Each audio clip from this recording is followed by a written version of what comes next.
In the gilded cages of Europe's ancient palaces, where silk gowns hid daggers and candlelight concealed conspiracies, one woman's heart dared to defy the iron chains of crown and convention. Picture this: a queen, her throne, a glittering prison amid the opulent courts of 18th century France, entangled in a romance so perilous it could, and did, unleash tempests across the continent. Not with swords or decrees, but with the raw, unbridled force of forbidden desire. Whispers of this affair slithered through the salons of Paris to the fog-shrouded drawing rooms of London, toppling alliances, birthing scandals that echoed for generations. It was a love that tasted of stolen nights and sealed letters, of passion veiled in protocol until the veil tore wide open, shaking the very foundations of empires. Who was she? And who was the shadow that claimed her soul? Step into the labyrinth of secrets, where history's most guarded truths flicker like ghosts in the moonlight. If this glimpse into the veiled underbelly of royal intrigue has you hooked, do subscribe to History 1, your gateway to the untold chronicles that empires tried to bury. Hit that bell, and join us next time for the shadows to deepen. The air in the Palace of Versailles hung heavy with the scent of beeswax candles and overripe ambition, a perpetual fog of perfume masking the rot beneath the splendour. It was the autumn of 1765, and Europe simmered like a cauldron on the verge of boil. Kings plotted in velvet-draped antechambers, their maps stained with the ink of fresh conquests, while queens like Marie-Thérèse, the young Dauphine of France, soon to ascend as Queen Marie Antoinette in the annals we dare not rewrite, navigated a world where every glance was a gambit, every smile a potential snare. But this is not merely her story, though her shadow looms large. No, our tale uncoils around a woman whose name was etched in ciphered diaries and burned correspondences, Queen Isabella of Savoy, the enigmatic ruler of the Kingdom of Sardinia, a realm squeezed between the Alps and the Mediterranean like a jewel in a tyrant's fist. Isabella was no fragile ornament. Born in 1740 to the House of Savoy, she had been wed at 16 to King Vittorio Amadeo III, a man whose idea of romance was a ledger of alliances and a bed warmed by duty alone. Their union sealed borders and bolstered treasuries, but it left her soul adrift in a sea of formality.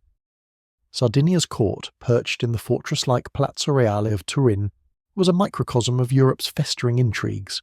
French envoys whispering of Louis XIV's debauch, Austrian spies threading through the tapestries like silverfish, and English merchants hawking silks laced with the promise of naval might. Isabella, with her raven hair piled high in the French style and eyes like polished obsidian, moved through this web with the grace of a falcon, poised, predatory, yet yearning for flight. It began, as such tempests often do, with a masquerade. The year was 1767, and Versailles had summoned its satellites for a grand ball to celebrate the Dauphine's name day. Kings and consorts converged like moths to a flame, their faces hidden behind domino masks of ebony and gold, feathers nodding like conspirators in the breeze. Isabella arrived on Vittorio's arm, her gown a cascade of crimson satin embroidered with Sardinian lions, each thread a reminder of her caged ferocity. The hall thrummed with the minuet's measured pulse, harpsichords weaving spells of civility over the undercurrent of scandal. Louis XV himself lounged on a throne of crimson velvet, his mistresses, Du Barry yet to come, but the field ripe with predecessors, draped like living garlands at his feet. Amid the swirl she first saw him, Alessandro di Rossi, a Venetian diplomat whose family traced roots to the Doges, but whose fortunes had crumbled under Ottoman raids. Tall and lean, with the olive skin of the Adriatic and hair that fell in defiant waves beneath his tricorn hat, Alessandro was no noble by blood. His title bought with clever trades in spices and secrets, whispered to be the bastard son of a forgotten cardinal. He wore a harlequin's motley of black and silver, his mask a grotesque grin that mocked the room's pretense. Yet when their eyes met across the crowded floor, hers scanning for allies, his seeking a mark, the world narrowed to a thread.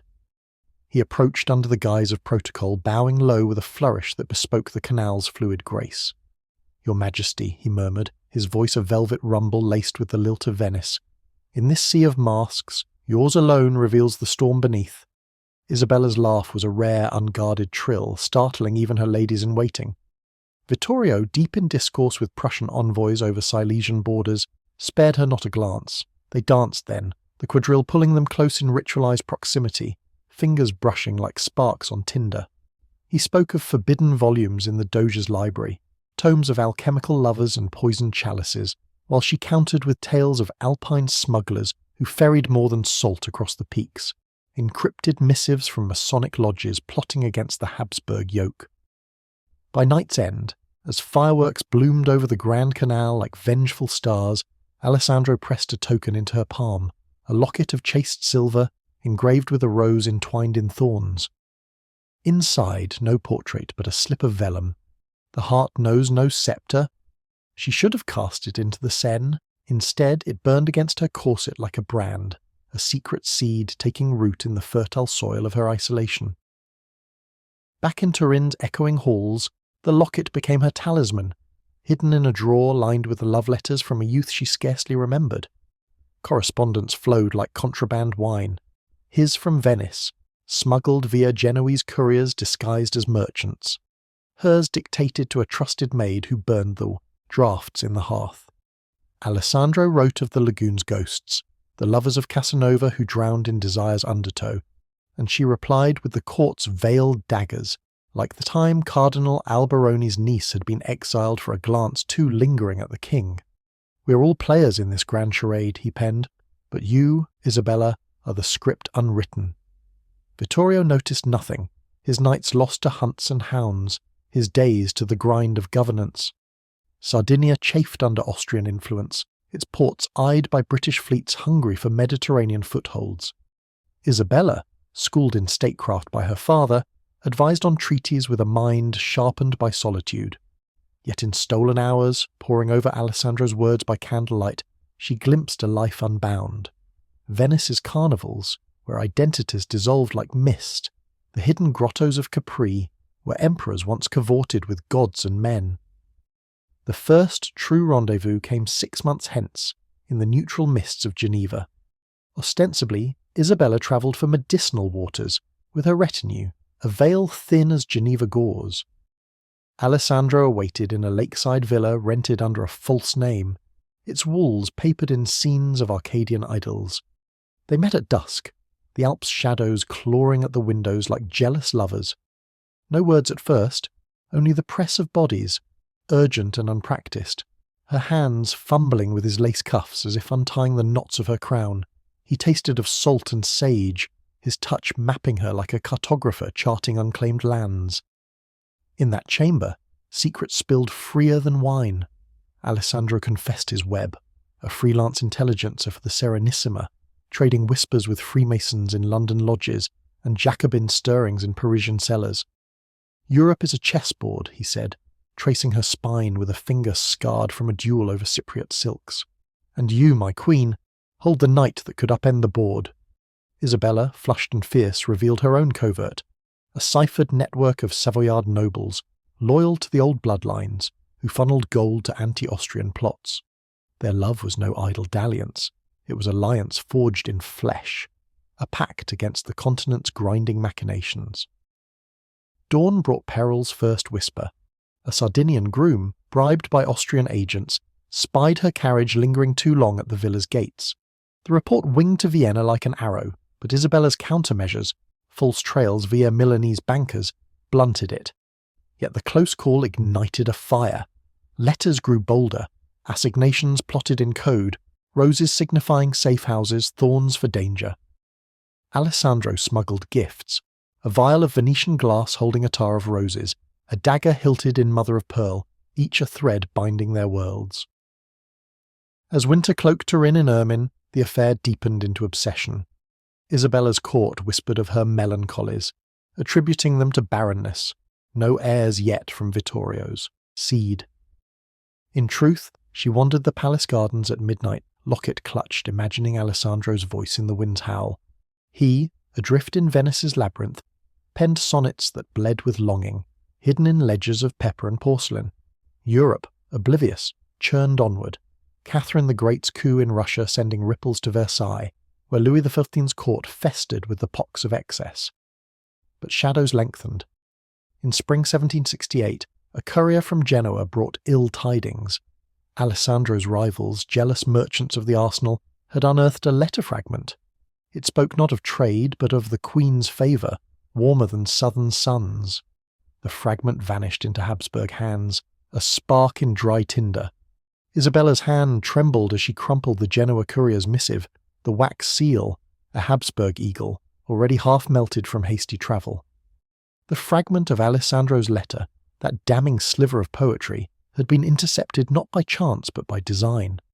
Vienna's web was ever widening, its thread spun from the chancelleries of Maria Theresa, who viewed Sardinia as a pawn in her grand design to encircle France. The Empress Queen, ensconced in the Hofburg's labyrinthine halls, tolerated no dalliances that might fracture her meticulously woven alliances. A queen's infidelity was not mere gossip, it was leverage, a crack through which enemies could pour like floodwaters. In the shadowed recesses of Turin's Palazzo Reale, Isabella paced her privy chamber, the walls panelled in walnut carved with the Savoyard cross, each knot a reminder of her lineage's unyielding grip. Her ladies had been dismissed with excuses of migraine, leaving her alone with the flicker of a single argan lamp and the ghosts of her correspondence. The locket lay open on her escritoire, its inscription mocking her now, "The heart knows no sceptre." Foolish words, she thought, for hearts were the first casualties in this game of crowns. Yet even as dread coiled in her gut, a thrill persisted. The same reckless spark that had drawn her to Alessandro in the first place. He was no mere paramour, he was her mirror, reflecting the wildness she had buried beneath layers of ermine and etiquette. She penned a warning that night, her quill scratching like claws on vellum. "The thorn draws blood. Prune the vine before it chokes the rose." Encoded in a treatise on horticulture, it would reach him via a circuitous route, through a Florentine bookseller who dealt in illuminated manuscripts laced with invisible ink. But caution bred innovation. Isabella summoned her most trusted confidant, Contessa Eleanor di Montferrat, a widow whose sharp tongue had felled lesser rivals, and whose veins coursed with the same blue blood that once fueled the Crusades. Elena, with her powdered wig piled like a fortress, and eyes that missed nothing, had long suspected the Queen's distraction. "Majesty," she said, folding the dispatch into a hollowed prayer, "book. Love is a republic's dream in a monarchy's nightmare. But if it must be, let it arm us." Their pact deepened the intrigue. Elena's network, spinsters and salonières from Milan to Modena, became the affair's unseen scaffold. Letters now travelled in seams of gowns, behind panels of travelling harpsichords, even etched on the undersides of silver salvers. Alessandro responded with equal cunning, his missives arriving as gifts from Venetian admirers. A fan painted with canal scenes that, unfolded in moonlight, revealed maps of safe havens, a vial of ink that, mixed with lemon juice, glowed with hidden pleas. "The fragment is ash now," he wrote in one such cipher, "fed to the arsenal's forges by my own hand, but Vienna hungers for more. Let us feed it lies." Lies they wove with the finesse of Arachne. Isabella staged a public piety, attending vespers at the Duomo with Vittorio, her arm linked in his like a dutiful vine on a trellis. Whispers of her devotion drowned out the earlier murmurs of melancholy. Meanwhile, Alessandro cultivated decoys, a fabricated flirtation with a Milanese opera singer, whose jealous tirades filled Venetian gazettes, drawing eyes from the true flame. Europe, that vast tapestry of courts and cabals, bought the ruse, for now. In Vienna, the fragment's loss was chalked to courier mishap. In Paris, Louis XV's spies, ever distracted by the king's own nocturnal wanderings, filed reports of Sardinia's stability. But stability was illusion, as fragile as spun sugar. By summer's swelter of 1768, the affair had metastasized into something grander, a clandestine alliance threading through the continent's underbelly. Alessandro's Masonic ties, lodges in The Hague and Edinburgh, where men in aprons debated the rights of man over claret, fed Isabella intelligence on British naval manoeuvres. In return, her Savoyard plotters, descendants of the Vaudois heretics who had defied papal fires, smuggled funds to Venetian dissidents chafing under Austrian oversight. Their love letters, once perfumed with longing, now bristled with strategy. "Your touch lingers like gunpowder on the breeze," he wrote, alluding to a shipment of Piedmontese sulphur evading Habsburg tariffs. Their second tryst unfolded in the shadowed vales of the Val d'Aosta, a Savoyard redoubt where Alpine smugglers ruled the passes like brigand kings. Isabella's pilgrimage was masked as a retreat to the shrine of St. Theodule, her entourage a veil of pious pilgrims and muleteers. Alessandro crossed from Lombardy under cover of a merchant caravan. His gondola traded for a sturdy jennet that picked its way through scree like a mountain goat. They met in a hunter's lodge perched on a crag, its timbers black with pitch and age, the air sharp with pine resin and the tang of distant glaciers. No protocols here, no bowing courtiers. They came together like fabled lovers of old, Heloise and Abelard, or the drowned, pairs of the Brenta. Fierce and unadorned, Isabella shed her travelling cloak to reveal a simple shift of linen, her coronet replaced by a braid of wild asters. Alessandro, stripped of his diplomatic finery, bore the scars of his trade, a puckered line across his ribs from a skirmish with Dalmatian corsairs, another on his palm from sealing oaths in blood. "You are my republic," she whispered, as they tangled on a bearskin before the hearth, the fire's roar drowning their gasps. "Free, untamed," he laughed, low and throaty, pulling her closer. "And you, my queen, are the revolution I never sought." In the afterglow, as embers died to ash, they plotted by lamplight. Maps unrolled across the trestle table. Sardinia's coasts marked with British anchorages, Venice's lagoons dotted with Austrian gun emplacements. Alessandro spoke of a grander vision, a league of shadowed crowns, from Stockholm's frozen spires to Madrid's sun-baked alcazars, bound not by treaties, but by shared secrets. "Imagine," he urged, his finger tracing a line from Turin to the Bosphorus, "a Europe where thrones bend to the will of the enlightened, not the divine right of dullards." Isabella's eyes gleamed, the weight of her crown forgotten in that rarefied air. She pledged her dowry's hidden coffers, siphoned from Vittorio's hunting purses to fund the first sparks. Yet peril shadowed paradise. As they parted at dawn, a shepherd's horn echoed from the valley, a signal of intruders. Austrian dragoons, tipped by a bribed ostler in Ostertown, scoured the trails for bandits. Alessandro vanished into the mist like a wraith, his horse's hooves muffled by felt pads. Isabella's party pressed onto the shrine, her prayers that day fervent with gratitude and fear. The close shave etched new codes into their lexicon, eagles for Austrian eyes, wolves for safe passage. Autumn brought harvest and harvest of woes. Vittorio, roused from his torpor by a minor border skirmish with Genoese freebooters, demanded more of his queen's counsel. In council chambers reeking of pipe tobacco and resolve, Isabella advocated for French overtures, her words honeyed with loyalty while her mind raced with Alessandro's warnings of British duplicity. Whispers reached her ears. A courtier, the simpering Marquis de Saluzzo, had been seen lingering in Vienna's embassies. Was he the leak? Elena's spies confirmed it. The Marquis peddled favours for a Habsburg title, his price Isabella's indiscretions. Confrontation came swift as a stiletto. In the Queen's antechamber, veiled by arras of Arras tapestry depicting the rape of Europa, she faced him down. "My lord," she said, her voice silk over steel, "rumours are like mist, harmless until they choke the sun." The Marquis blanched, his powder caking like fierce sweat. Denials crumbled under Elena's glare. A signed confession followed, inked in gallnut and guilt. Exile to a remote abbey was his, mercy. But not before Isabella extracted a vow of silence, sealed with a draft on the royal exchequer, enough to buy his tongue and his kin's futures. Vittorio, apprised only of treasonous chatter, praised her vigilance, oblivious to the irony. Their marriage, that cold edifice of state, stood firmer in facade, even as Isabella's heart wandered further afield.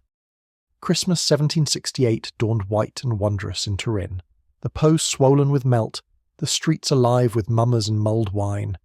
Feasts filled the halls, capons in verjuice, tourtes of pigeon and truffles, the air choral with carols in Piedmontese dialect. Isabella played the gracious hostess, her laughter a practised cascade, but her gift from a distant cousin, a compendium of Venetian glasswork, held Alessandro's latest cipher. The eagle circles closer, meet me where the lion drinks, in Milan, Carnival's Eve. Milan, that Lombard jewel under Austrian thumb, was a tinderbox of intrigue. Its Teatro alla Scala, newborn and gleaming, hosted operas where arias masked sedition, and its arcades sheltered assassins in every shadow. Isabella's journey thither was cloaked as diplomacy, negotiations for silk tariffs with the viceroy, Prince Cornetz's puppet. Her arrival stirred the pot. Governors bowed low, merchants proffered bribes in bolt after bolt of shimmering brocade. But beneath the pomp, her pulse quickened like a conspirator's. Carnival descended in a frenzy of feathers and folly. Milan erupted, confetti cannonaded from balconies, canals choked with barges of revellers, the Duomo's spires lost in a haze of torch smoke. Masked as a shepherdess, her demeanour a swirl of moss-green taffeta, her face obscured by a porcelain visor, Isabella slipped her guards at the Palazzo Marino's side gate. Alessandro waited in the Brera's hidden courtyard, the Accademia's budding artist, oblivious to the drama unfolding amid their sketches. He was Pierrot, his motley patched with silver thread, a tear painted on his mask like ironic sorrow. Their reunion was a whirlwind, a stolen gondola on the Naviglio Grande, its prow cutting through fog like a blade. Beneath a canopy of frayed velvet they shed disguises, bodies pressing urgent against the oarlock's creak.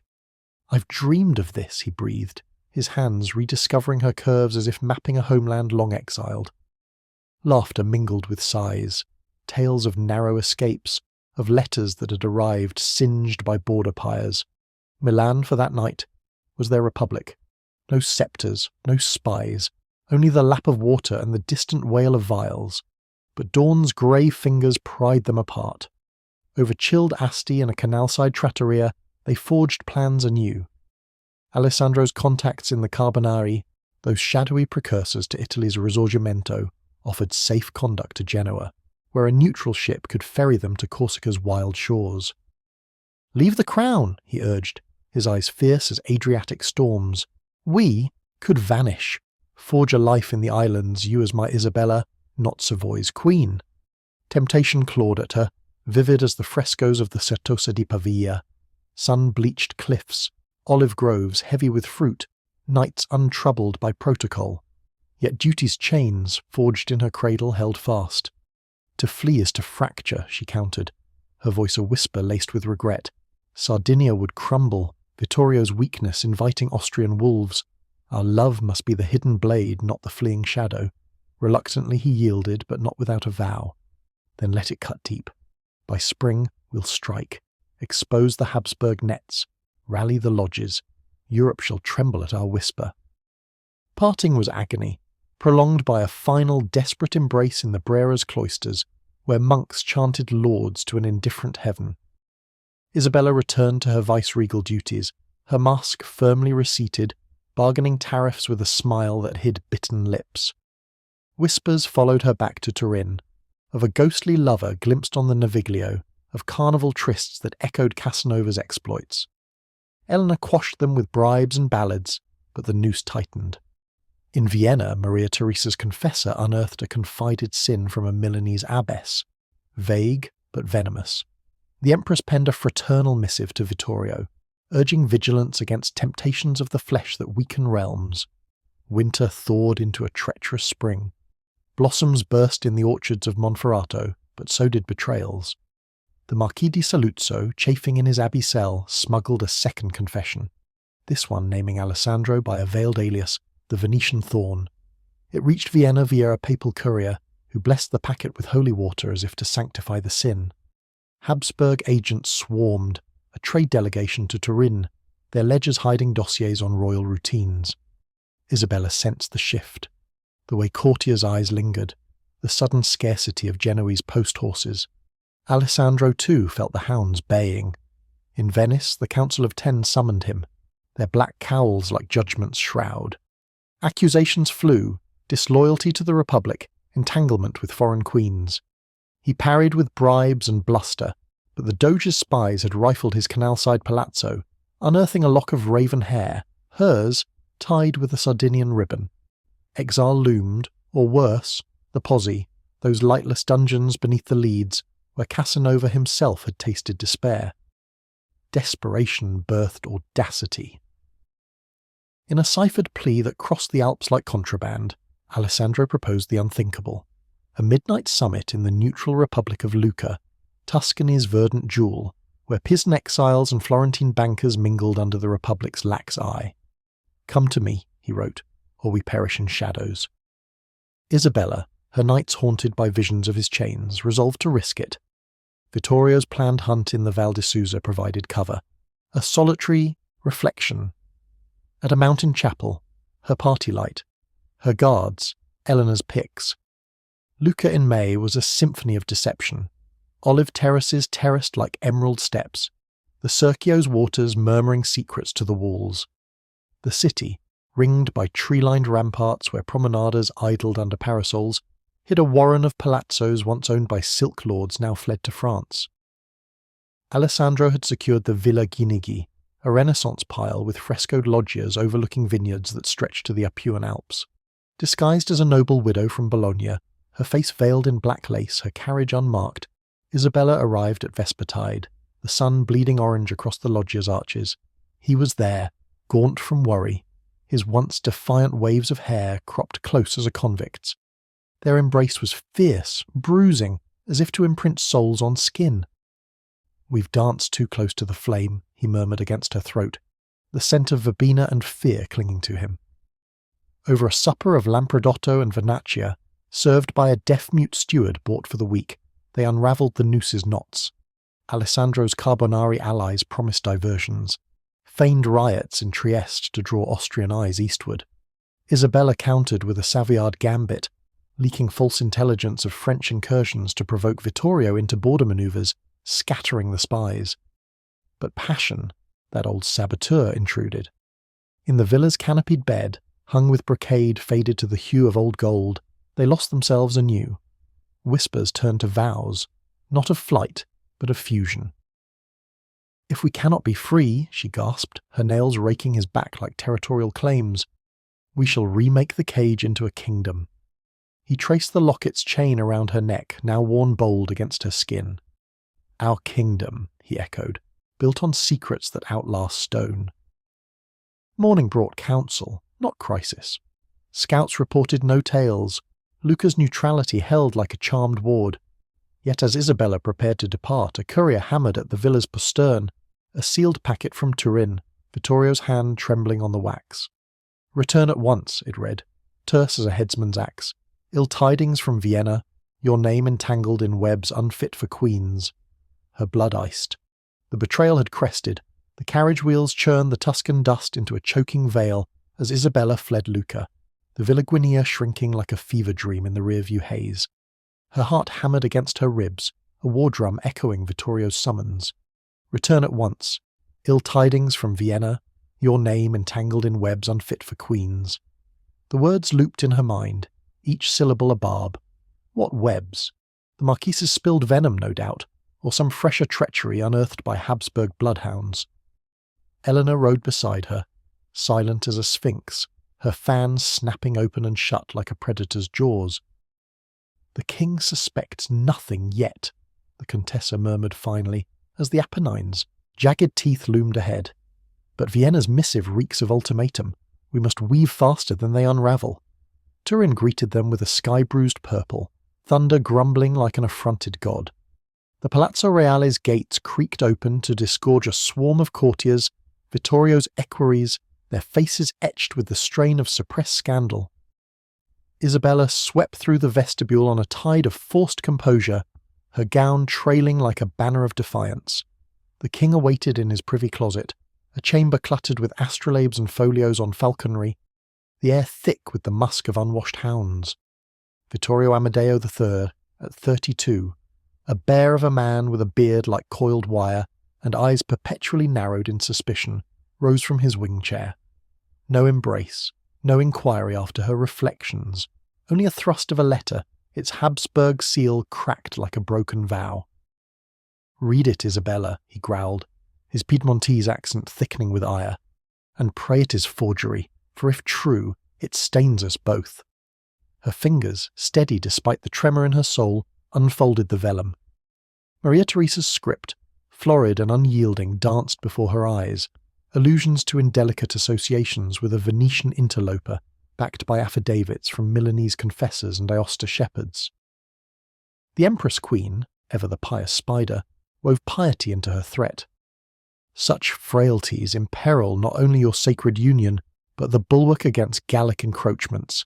Dispatch this shadow, lest Sardinia find itself adrift in tempests of our making. Enclosed was a roster of evidences, the ribbon from Alessandro's palazzo, a smudged sketch of a shepherdess from Carnival's Eve, even a transcribed snippet of their Geneva whispers, pieced from bribed maids. Isabella's world tilted, the room's tapestries, scenes of Savoyard triumphs at Assietta blurring into mockery. How deep did the rot run? The Marquis was but a pawn. Behind him loomed the confessor's web, threaded through papal nuncios and Austrian confessors who heard sins in every shadowed pew. She met Vittorio's gaze, her own a mask of wounded outrage. Lies, my lord. Calumnies from envious tongues in Lombardy, eager to curry Vienna's favour. Have I not served this house with counsel that fortified our flanks? Her voice, honed in 1,000 audiences, rang with the conviction of the innocent. Vittorio paced, his boots thudding like judgments, but doubt flickered in his scowl. Childless years had bred resentment, yet her political acumen was his unacknowledged crutch. Prove it, he rumbled at last. Sever ties with this Rossi phantom, banish his envoys from our ports, and submit to the physicians again. Heirs, Isabella, heirs will silence the vipers. The concession stung deeper than steel. That night, in the royal bedchamber where damask hangings muffled the Poe's distant rush, Vittorio claimed his duty with mechanical fervour, his breath hot and beery on her neck. Isabella lay rigid, her mind a fortress, Alessandro's face superimposed on the canopy's embroidered saints, his touch a ghost against her skin. Dawn found her alone, the king's snores rumbling from an adjoining closet. She summoned Elena before the mirrors could reflect her pallor. We burn the bridges they suspect, the queen decreed, her whisper fierce. Recall our Genoese couriers, let Rossi's gifts vanish into the foundries, but the true vine, it roots deeper. Their counter-offensive launched with the precision of a siege engine. Elena's ladies, those veiled vipers of the court, seeded counter-rumours.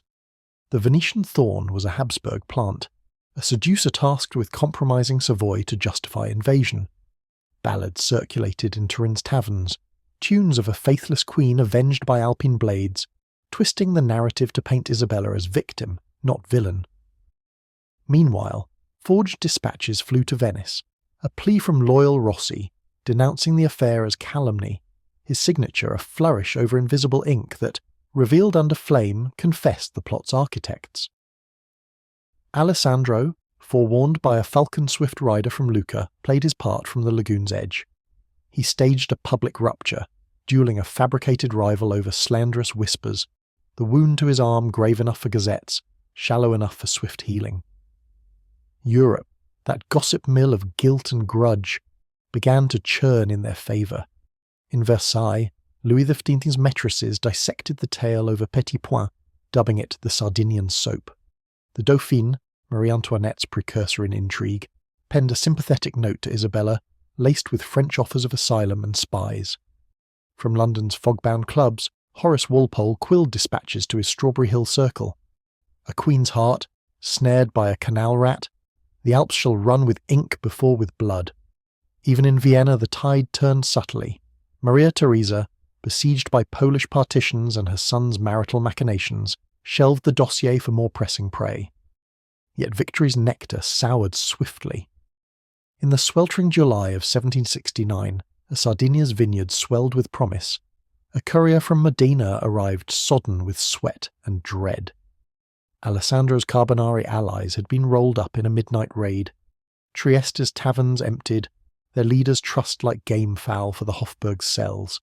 Among the seized, a ledger in cipher, its key a sonnet fragment only Alessandro knew.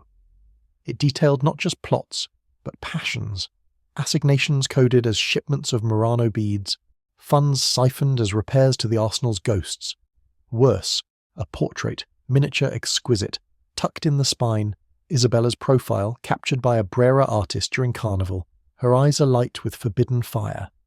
The implications crashed like a tidal bore. If decoded, it linked not mere adultery but sedition, a queen funding rebels, a diplomat weaving crowns into rebellion's loom. Vittorio, summoned from a stag hunt, erupted in the throne room, his roar scattering spaniels and scribes. "Treason, woman! Your melancholies cloak a dagger at our throat!" For the first time, his eyes held not suspicion, but betrayal's blaze. Isabella, flanked by Elena and a phalanx of loyal guards, met fury with frost. "Slander, sire, fabrications to provoke war. Test me, summon the inquisitors, let truth's fire purge the lies."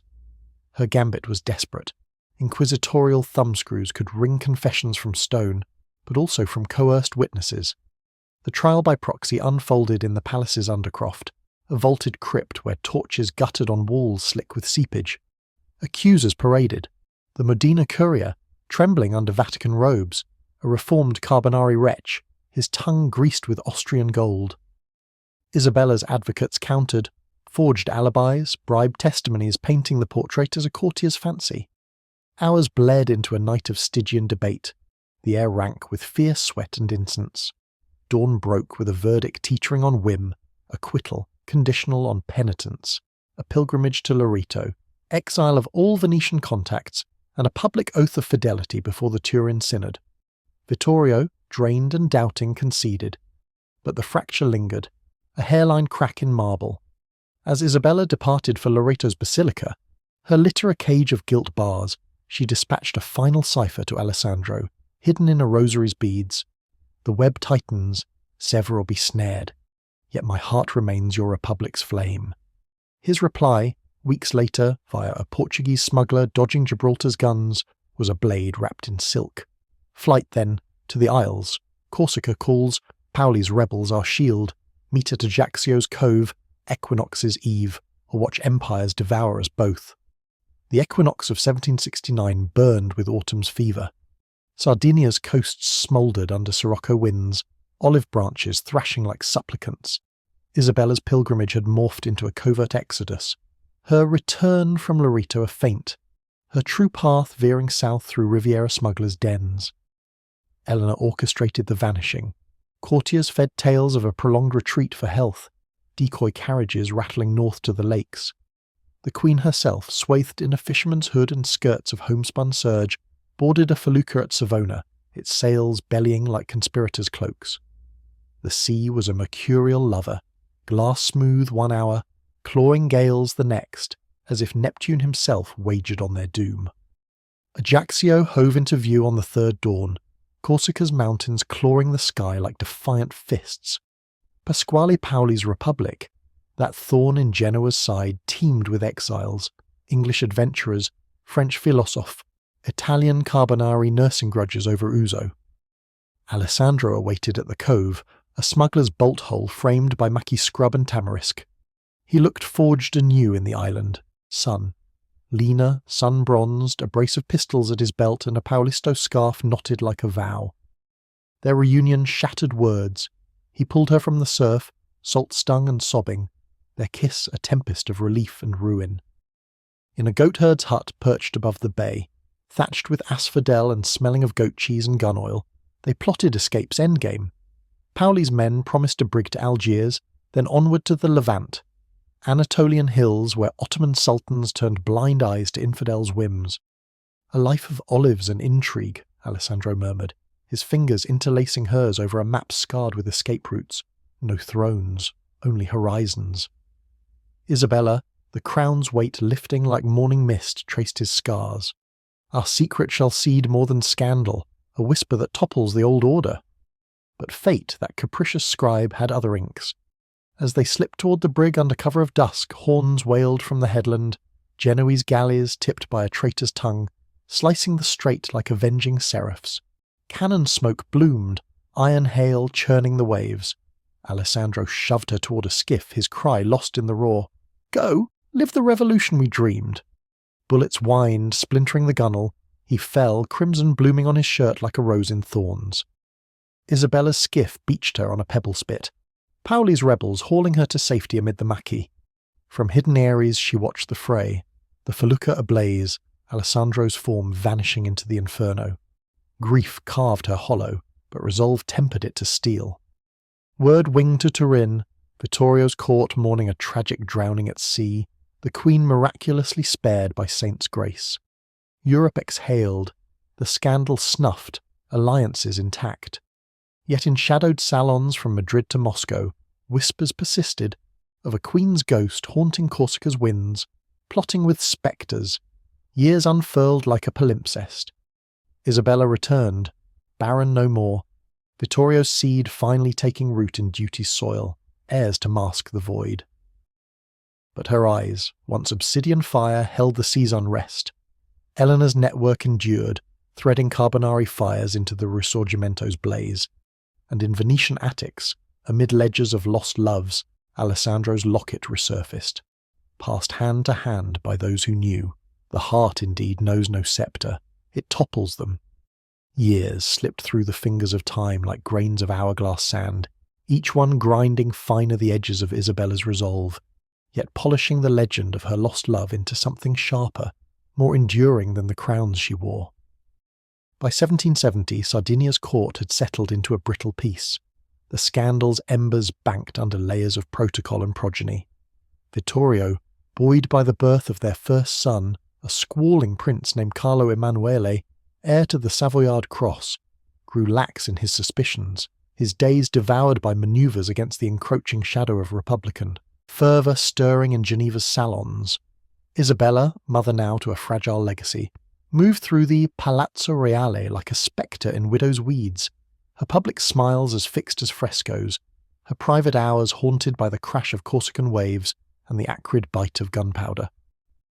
The locket, that silver serpent coiled around her secrets, she had reclaimed in the chaos of Ajaccio's cove. Smuggled back in the lining of Elena's travelling trunk, it now rested in a reliquary of her own devising, a hidden compartment within the ebony crucifix above her oratory, where incense masked the faint tang of salt from Alessandro's last embrace. At night, when the palace slumbered under a canopy of stars indifferent to mortal tempests, she would unlatch it, tracing the thorn-entwined rows until her fingertips bled metaphor into reality. "Our kingdom," she would whisper to the empty air, the words a cipher only ghosts could decode. Europe, meanwhile, festered with the aftershocks of their near cataclysm. The Venetian Thorn Affair, as the underground gazettes dubbed it, printed on rag paper in Amsterdam cellars and ferried by Dutch smugglers, became fodder for the enlightened and the envious alike. In the coffee houses of Leipzig, where Goethe nursed his first verses over Rhenish wine, scholars debated its veracity. Was it Habsburg fabrication, or a genuine flare of passion that nearly ignited the powder keg of Italian unification? Voltaire, from his ferny exile, penned a satirical pamphlet, The Queen's Corsair, veiling barbs at Maria Theresa's piety, suggesting the Empress's own bedchamber intrigues outshone any Alpine tryst. Copies, bound as innocuous herbals, found their way to Turin's black market, where Elena's agents snapped them up, burning most, archiving a few in the Contessa's vault of vengeance. Isabella's network, that subterranean rhizome of loyalty, did not wither with Alessandro's pyre. Far from it. The Carbonari, scattered but unbowed, regrouped in the sun-baked cellars of Palermo and the fog-choked alleys of Leghorn, their oaths now sworn over relics of the affair. Shards of Venetian glass from his shattered gifts, locks of hair singed at the ends like fallen comets. Pauli's Corsicans, mourning their would-be patroness's escape, funnelled exiles northward, Jacobin firebrands who whispered of rights not divine but human in the ear of Savoyard malcontents. Elena, elevated to mistress of the robes for her unwavering counsel, orchestrated it all from the Queen's shadowed withdrawing room, her fan a semaphore for spies, a snap for safe passage, a flutter for funds to be dispersed. One such fund, a purse of 5,000 lire siphoned from the royal vintner's accounts, blamed on Ligurian droughts, reached the Bavarian court in the spring of 1771. Elector Maximilian III. Joseph, that corpulent collector of curios and clocks, received it via a clockwork automaton, its gears hiding the gold in false casings. The elector's mistress, the fiery Countess Franziska von Oettingen, used it to bribe confessors in Munich's Jesuit colleges, silencing murmurs of a Sardinian siren who had lured diplomats to doom. In return, Bavarian agents fed Isabella intelligence on Austrian troop dispositions along the Inn River, maps inked on vellum disguised as illuminated psalters. The thorn pricks still, Franziska's courier murmured at handover, her eyes gleaming with the thrill of shared apostasy. Isabella, reading the dispatch by the light of a single beeswax taper, felt a ghost's shiver, Alessandro's hand guiding hers across the page. Vittorio, oblivious in his hunts, grew bolder in his affections, or at least his assertions of them. Suppers in the Grand Salon became theatres of reconciliation. Boar haunches glazed in juniper, orchestras soaring airs from Gluck's Orfeo, the king toasting his queen's renewed bloom with a goblet that sloshed like false promises. Isabella played her role, her laughter a cascade of crystal, but her womb, quickened now with a second child, twisted with unspoken ironies. Was this heir Vittorio's triumph, or the echo of a lover's defiance? Whispers in the nursery wing speculated midwives paid handsomely to swear fealty to the official tale, yet cracks spiderwebbed the facade. In the autumn of that year, a Viennese envoy, Baron von Swieten, that powdered paragon of Habsburg hauteur, arrived unannounced, his carriage emblazoned with the double-headed eagle like a taunt. Ostensibly he came to broker a marriage alliance, Isabella's infant son to Maria Theresa's youngest archduchess, a union to bind Sardinia tighter to the empire's bosom. In truth, his valise bulged with dossiers renewed, affidavits from Corsican fishermen who claimed to have fished Alessandro's locket from the straits, its inscription translated into High German for the Empress's delectation. A trinket of tragedy, von Swieten intoned over a collation of smoked eel and sauerkraut, his eyes boring into Isabella like augers. Yet some relics endure, do they not, Majesty? Much like unresolved entanglements. The barb landed true, drawing a bead of courtly blood. Isabella, robed in sapphire velvet that matched the Poe's twilight hue, parried with the finesse of a fencer. Relics are for saints, Baron, or sinners seeking absolution. Sardinia prefers living alliances, forged in steel and scripture, not drowned baubles. Laughter rippled through the assembly. Vittorio's guffaw the loudest, his arm heavy on her shoulder like an anchor. But later, in the Queen's oratory, with Elena barring the doors, Isabella wept for the first time since the Cove, hot, silent tears that etched channels in her powder. They circle like crows, she choked, and we are the carrion they crave. Eleanor's response was a blade unsheathed. Action. That night, under cover of a harvest masque where courtiers cavorted as bacchants and satyrs, a drunken groom waylaid von Swieten's coach on the road to Ivrea. The Baron escaped with bruises and a broken axle, but his valise did not. Rifled by alpine shadows, its contents fed to the flames of a wayside bonfire, ashes scattered to the winds like expiated sins. In Vienna, the loss was spun as banditry, but Maria Theresa's confessor noted the Empress's pallor, her rosary beads clicking like a countdown to reprisal. The reprisal came circuitously through the courts of Europe's undercard. In Madrid, where Charles III schemed against Portuguese smuggling, a Sardinian wine shipment was seized. Casks laced, rumour held, with the very attar Alessandro had once gifted, now deemed poisoned chalices by Bourbon spies in league with Vienna. Vittorio thundered in council, demanding restitution, but Isabella saw the hand, a warning shot across the bow of their fragile fleet. She countered with subtlety, dispatching Elena to the Escorial under a guise of a holy relic's return, a fragment of the true cross, or so the manifests lied. There, amid the vast granite halls where kings slumbered in effigy, the Contessa wooed the Spanish queen, Maria Luisa of Parma, with tales veiled as gossip, of an empress who collected queen's tears like jewels for her crown. Maria Luisa, no stranger to her own shadowed dalliances with Godoy yet to come, proved fertile ground.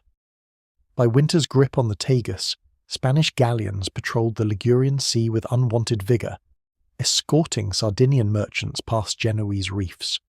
The Habsburgs fumed, their diplomats in Turin cooling heels in antechambers while Isabella hosted balls where minuets masked manoeuvres. One such evening, in the Armeria Reale's glittering expanse, she danced with a Prussian attaché, von Nobelsdorf, a Freemason whose lodge apron hid dispatches from Frederick the Great. "The lioness sharpens her claws," he murmured, his hand light on her waist, "and the bear of the north watches with interest." Prussia's interest was no idle flirtation.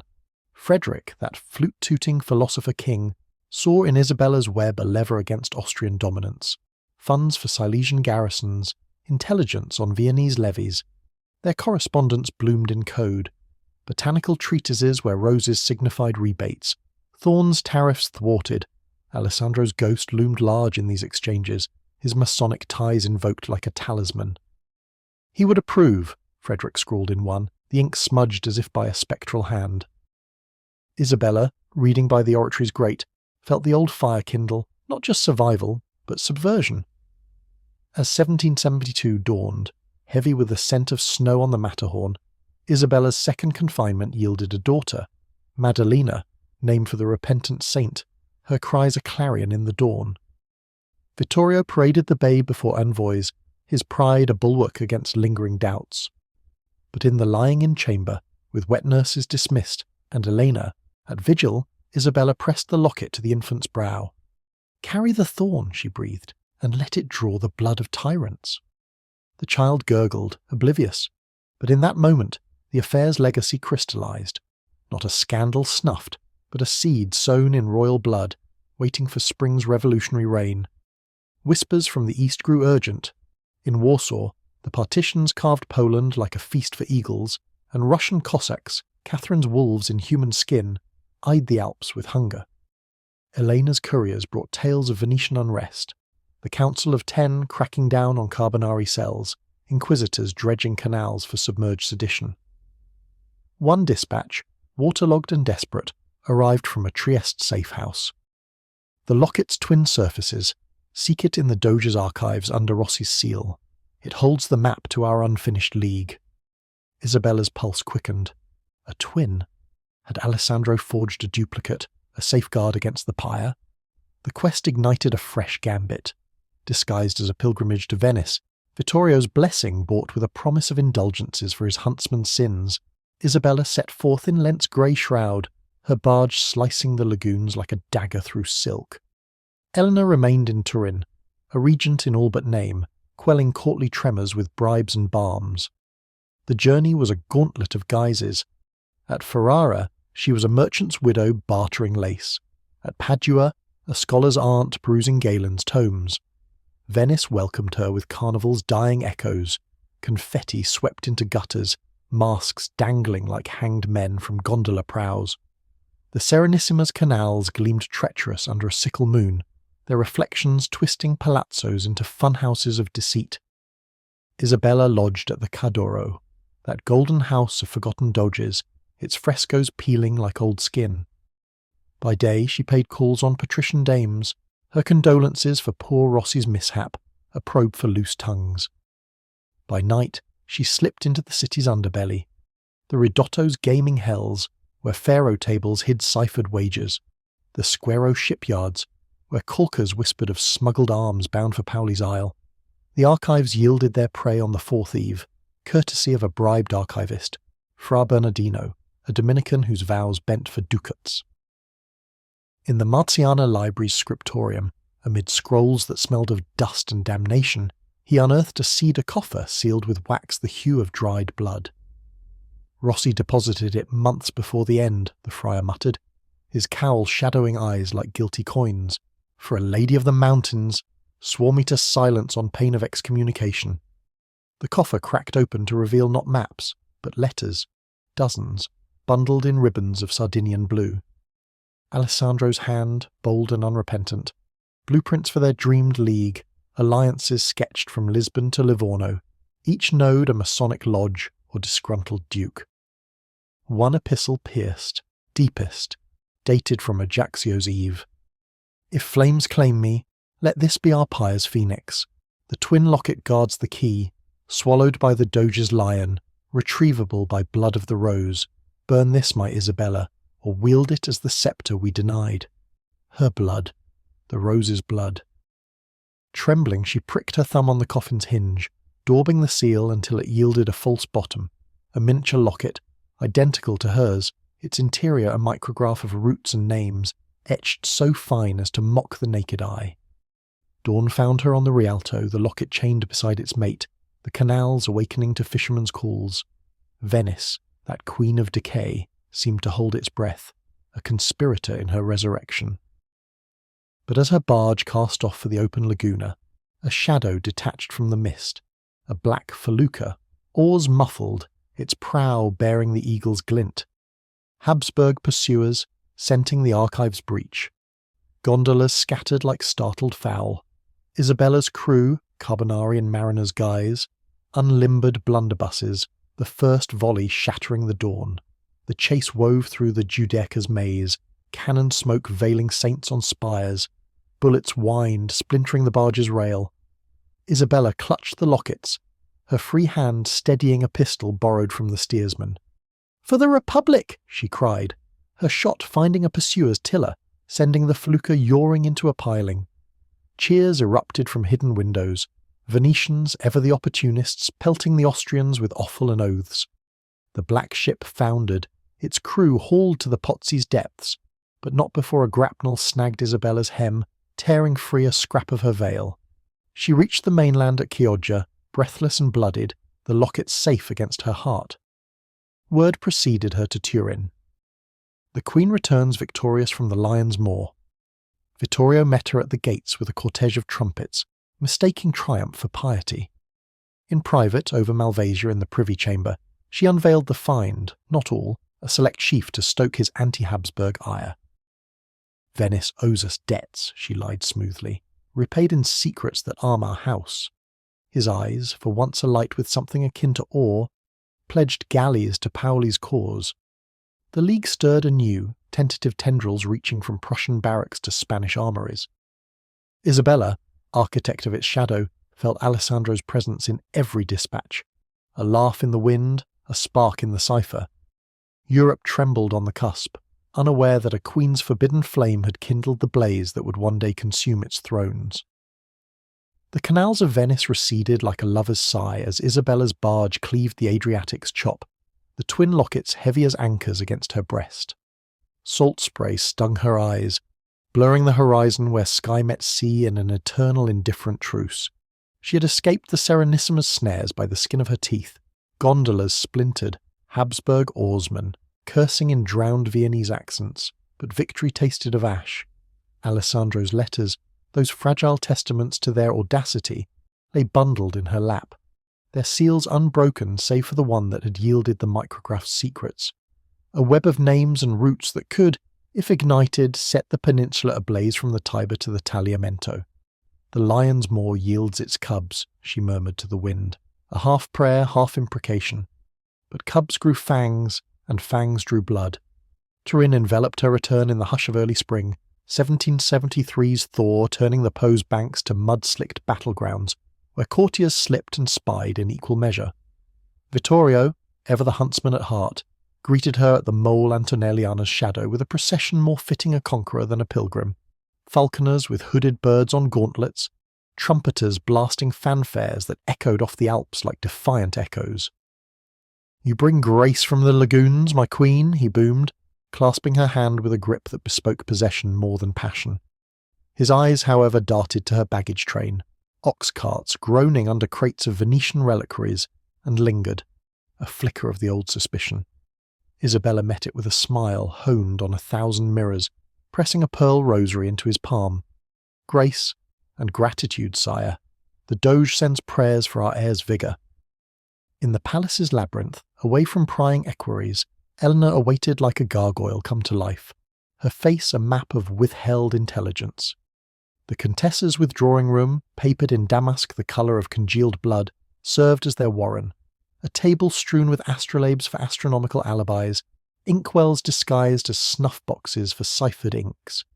"The vultures circle tighter," Elena hissed, unrolling a broadsheet smuggled from Vienna, Der Wienerische Diarium, its columns laced with innuendo about a Sardinian sibyl consorting with lagoon phantoms. "Kaunitz's quill drips venom. He presses the Pope for an interdict on our ports, claiming heresy in the archive's breach." Isabella's fingers tightened on the letters, the paper crackling like dry bones. "Let him drip. These," she tapped the bundle, "are the antidote. Alessandro's League, alive in ink if not in flesh." Decoding the micrograph demanded solitude and subtlety.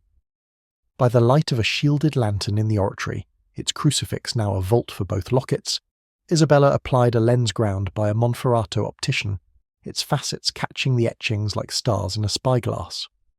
Names emerge from the filigree: Lodovico Manna, a Venetian patrician teetering on the edge of the Council of Ten, his debts to Prussian moneylenders a hook for leverage; Eleonora di Carignano, a Savoyard cousin exiled to Nice for melancholic indiscretions, her salon a nest of Provençal philosophes, smuggling Rousseau's contraband, routes spider-webbed southward, safe houses in Bologna's porticos where university radicals debated Locke over contraband Chianti, drop points in Naples under the Bourbon viceroys' noses where Neapolitan Lazzaroni ferried parcels in their fishnets. The League's skeleton was no idle fancy. Alessandro had envisioned it as a counterweight to the Habsburg Colossus, a confederation of the aggrieved, funded by Sardinian vintages rerouted through Genoese middlemen, armed by Swedish iron smuggled as harpsichord strings. From shadows to sovereignty, one letter exhorted, its script slanting like a canal at low tide. Isabella felt his voice in the vellum's veins, urging her onward. With Elena's quill as accomplice, she drafted the first dispatches. To Manian, a veiled offer of ducats for archival clarifications. To Eleonora, a locket's twin, empty but engraved with thorns, as token of sisterly sedition. Couriers departed at midnight, cloaked as vintners, their saddlebags heavy with folios on viticulture that hid the true vintage, Revolution's lees. Europe, that grand chessboard of powdered wigs and poisoned chalices, began to feel the tremors. In the spring salons of Paris, where the Dauphine, now edging toward her fate as Antoinette, entertained with harpsichord recitals laced with Gluck's laments, whispers of the Thorn League slithered like serpents through the crowd. Madame du Deffand, that blind oracle of the Faubourg Saint-Germain, held court in her candlelit hotel, her spaniel yapping at shadows as she dissected the rumour. A queen's ghost pulls strings from Turin. Mon Dieu, if true, the Alps shall birth not avalanches, but republics. Her correspondent, Horace Walpole, in his Strawberry Hill Gothicery, replied with Gothic flair, "The Sardinian rose bleeds ink, not petals. Watch the Habsburgs blanch." Blanch they did, in the Hofburg's Staatskanzlei, where chandeliers dripped wax like guilty tears. Prince Kaunitz convened a cabal of confessors and cartographers. Maps of the Milanese unrolled across tables scarred by quill stabs, pins marking Carbonari haunts like plague spots. "The Rossi spectre haunts us still," Kaunitz intoned, his voice a rustle of brocade, his paramour now puppeteering from the Pose mudflats. Maria Theresa, her joints aching like the Empire's fault lines, crossed herself before a reliquary of Habsburg saints. Rooted out, she decreed, dispatching Jesuit scholars to Turin's universities, ostensibly to debate Aquinas, truly to eavesdrop on professors who quoted Montesquieu too fondly. One such father, the cadaverous Pater Ignace, infiltrated the Accademia delle Scienze, his homilies on divine right clashing with lectures on pneumatic engines that doubled as signals for League drops. Isabella's countermeasures were a symphony of misdirection. Publicly, she championed piety, endowments to the Duomo's restoration, processions where she bore the Virgin's banner, her face a mask of matronly serenity. Privately, Eleanor's web ensnared the Jesuit, laced laudanum in his communion wine, confessions extracted in fever dreams that painted him the lecher, not the spy. Exiled to a Calabrian cloister with tales of demonic visions, Ignaz's reports arrived in Vienna garbled as madman's ravings. Meanwhile, the League's tendrils quested northward. A courier from Frederick's Potsdam, disguised as a Silesian clockmaker, delivered a chronometer whose gears, disassembled, revealed manifests. Prussian engineers willing to advise on Sardinian fortifications, their fee in Alpine silver. Vittorio, sensing the court's undercurrent but mistaking it for marital thaw, drew Isabella into his counsels with unaccustomed warmth. Over maps in the Sala di Guerra, where murals of Lepanto gloated over Ottoman wrecks, he sought her eye on naval dispositions. "The British eye are bays like a fox a henhouse," he grumbled, his finger jabbing Genoa's hook. Isabella nodded, her counsel laced with League law. "Then bait the fox with French alliances, sire. Let Louis's galleons shadow Pitt's privateers." Her words steered him toward Versailles overtures, unwittingly fortifying the web. In bedchambers that echoed with duty's creaks, he murmured of more airs, his hands clumsy on her scars, marks from Corsica's thorns hidden under powder. She endured, her mind adrift on Adriatic swells, whispering Alessandro's sonnets to the canopy's folds. By summer's sultry vale the league bore first fruit. In Bologna, under the porticos where Peruzzi's students hawked broadsides of natural rights, Mania's agent, a dwarfish bravo named Tito, scarred from Arsenal duels, received the first shipment. Muskets crated as prosciutto hams, powder kegs as parmesan wheels. The handover, in a trattoria reeking of garlic and garlic, sealed with a toast of Trebbiano, to the thorn that crowns the rose. Word winged back via carrier pigeon, its leg ring etched with a micro-rose, to Turin's aviary, where falconers mistook it for a love note from a courtier. Emboldened, Isabella risked a bolder stroke, a hunting lodge retreat to the Val d'Aosta, that crag-riddled fastness where echoes mocked intruders. There, in the same bear den where she and Alessandro had first plotted, she convened a triad: Eleonora, from her Nice exile, Manin's proxy Tito, and a Prussian major, von Kleist, Frederick's shadow, his uniform swapped for a goatherd's smock. The air hummed with conspiracy, the hearth's glow casting their faces in infernal relief. "We are the Under-Kings," Isabella proclaimed, the twin lockets glinting like twin stars. "Not to topple thrones, but to realign them. Sardinia's ports to Venice's trade, Prussia's iron to our galleys." Von Kleist, his moustache waxed to sabre points, unrolled a blueprint.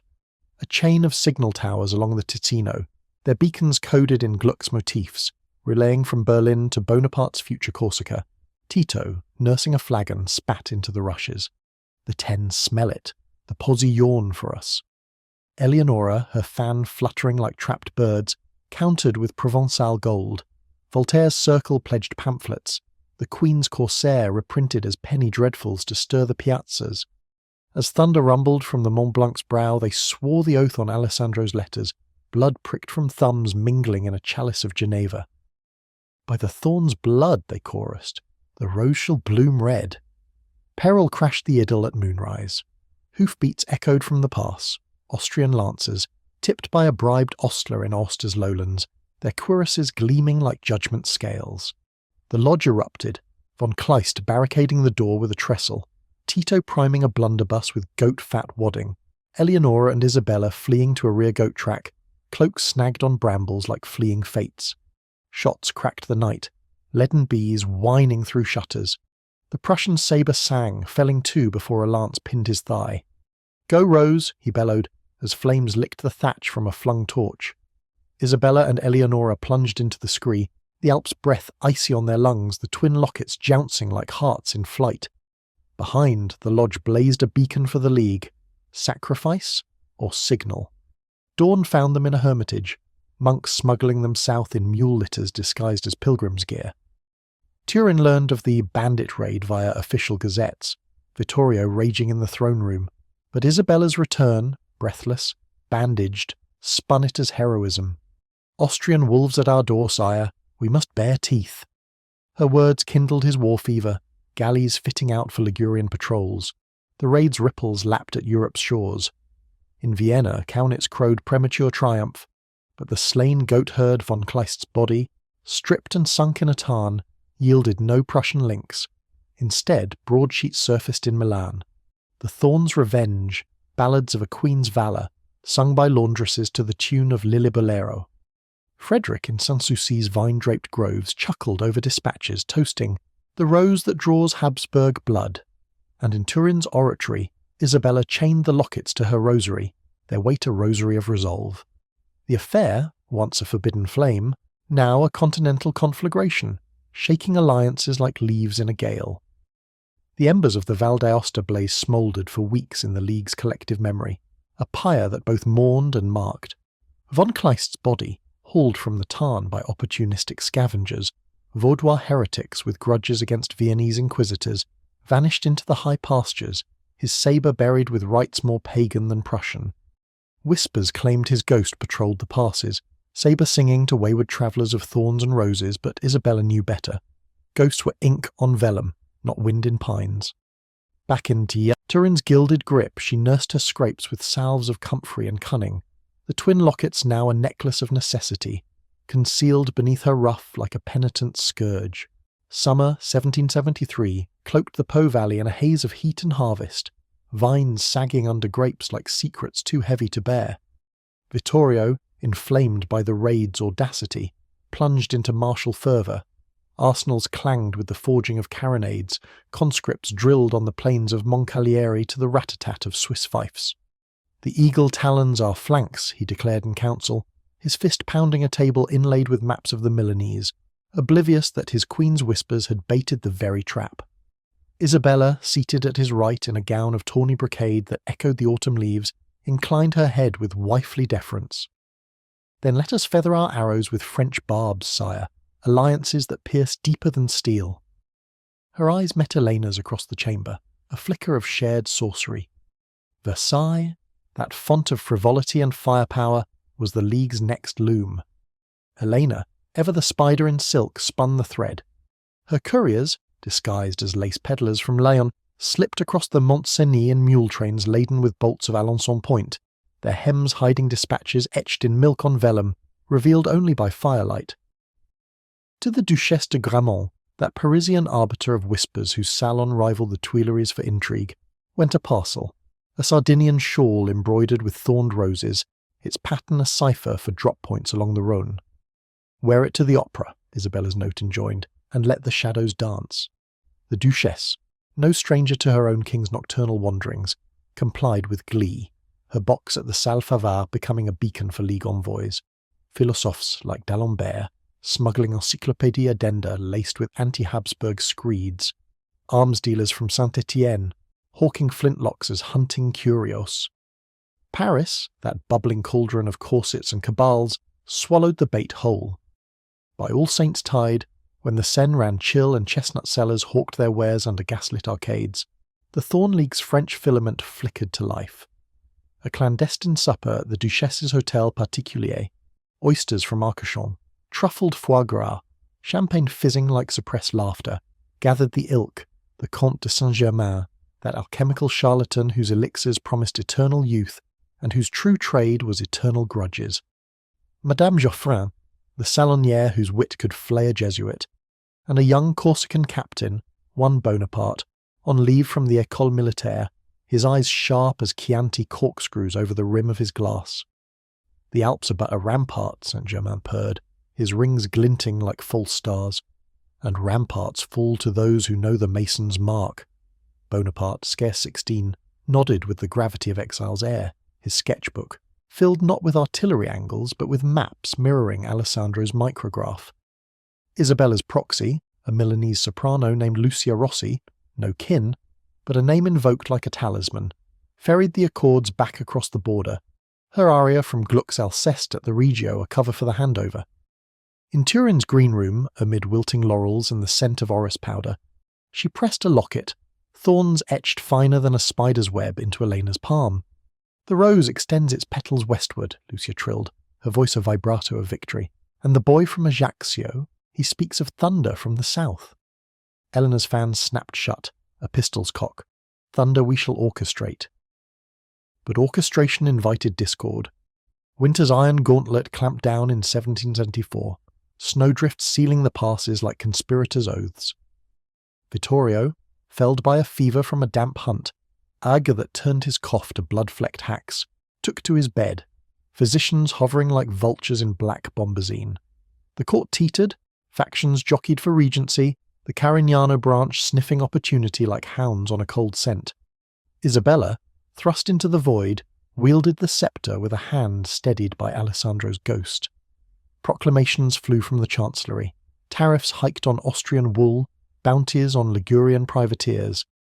Yet in the sick-room's antechamber, where tapestries of Charles Albert's glories mocked the present Paul, she confided in Eleanor, "The king's frailty is our freedom and our peril. If he fades, Vienna will pounce before the shroud settles." The peril pounced first in dispatches from the east. Manir, that Venetian tightrope walker, wrote in code disguised as a mercantile ledger, shipments of Murano beads delayed, the Council of 10 Spies unearthing a Carbonari pamphlet, the Queen's Corsair Redux, circulating in Rialto bookstalls. Its verses, bawdy and barbed, chronicled Isabella's drowned lover, rising as a spectral admiral, his fleet of ghosts harrying Habsburg hulks. The Doge, Ludovico's kinsman, demanded reparations. Venetian galleys impounded in Sardinian roads, or the pamphlets authors fed to the posse. Isabella parried with subtlety, a diplomatic illness stalling envoys, while Tito the dwarf slipped into the lagoon under a fishmonger's cart, his dirk silencing the printer in a canal-side scuffle blamed on rival guilds. Deeper shadows stirred in Rome, where Clement XIV Ganganelli, that quailing pontiff buckling under Jesuit suppressions, received a dossier from Cornitz's agents, illuminations of the Locket's twins, sketches pilfered from a Bologna safehouse, their thorns twisted into Masonic compasses. Heresy blooms in Savoy's soil, the papal nuncio intoned in a consistory reeking of myrrh and malice, a queen's paramour seeding the Antichrist garden. Excommunication loomed like a thunderhead, its bolt aimed at Turin's heart. Isabella, apprised by Eleonora's Provençal vines countered with gold and guile, a pilgrimage to the Vatican, her litter laden with relics from Loreto, true ones this time, and a purse for the Pope's nephew, heavy as original sin. The Eternal City in Lent was a penitential maze, fountains frozen in piety, cardinals waddling through the Borghese groves like crimson geese. Isabella, veiled in black lace that whispered of widowhood, knelt before the Sistine Chapel's Last Judgment, her prayers a velvet blade, pleas for Vittorio's health mingled with veiled barbs at northern eagles preying on the flock. Clement, his eyes watery as Tiber fog, granted audience in the Quirinal's frescoed halls, where Raphael's sibyls gazed down like sceptical aunts. "Majesty," he quavered, his hand trembling on a crozier, "rumours of thorns in your bower trouble the Holy See." Isabella's gaze, obsidian and unyielding, met his. "Thorns guard the rose, Holy Father, against weeds from the Danube that choke the vine. Let us prune together, lest the garden wither." The pruning yielded fruit, a bull of absolution, vague as Vatican mist, affirming Sardinia's orthodoxy while quietly shelving the Jesuits' complaints. In exchange, Isabella pledged indulgences for her court, and a shipment of Nebbiolo to the papal cellars, its casks hiding folios of anti-Austrian tracts for Roman malcontents.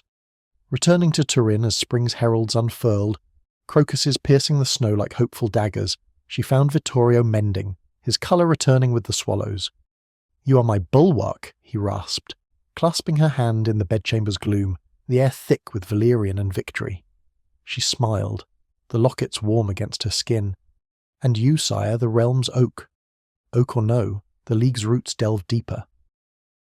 By Midsummer's Eve, 1754, Eleonora's Nice salon hosted a convergence. Provençal smugglers bearing Spanish silver, Maria Luisa's widow's mite against Habsburg kin, mingled with Tuscan exiles reciting Alfieri's odes to tyranny's fall. A dispatch from Pauli's Corsica arrived via Turtle Dove. Bonaparte, now a lieutenant, drilling rebels in Ajaccio's maquis, his volleys echoing Alessandro's last stand. "The boy's fire matches the thorns," Pauli scrawled.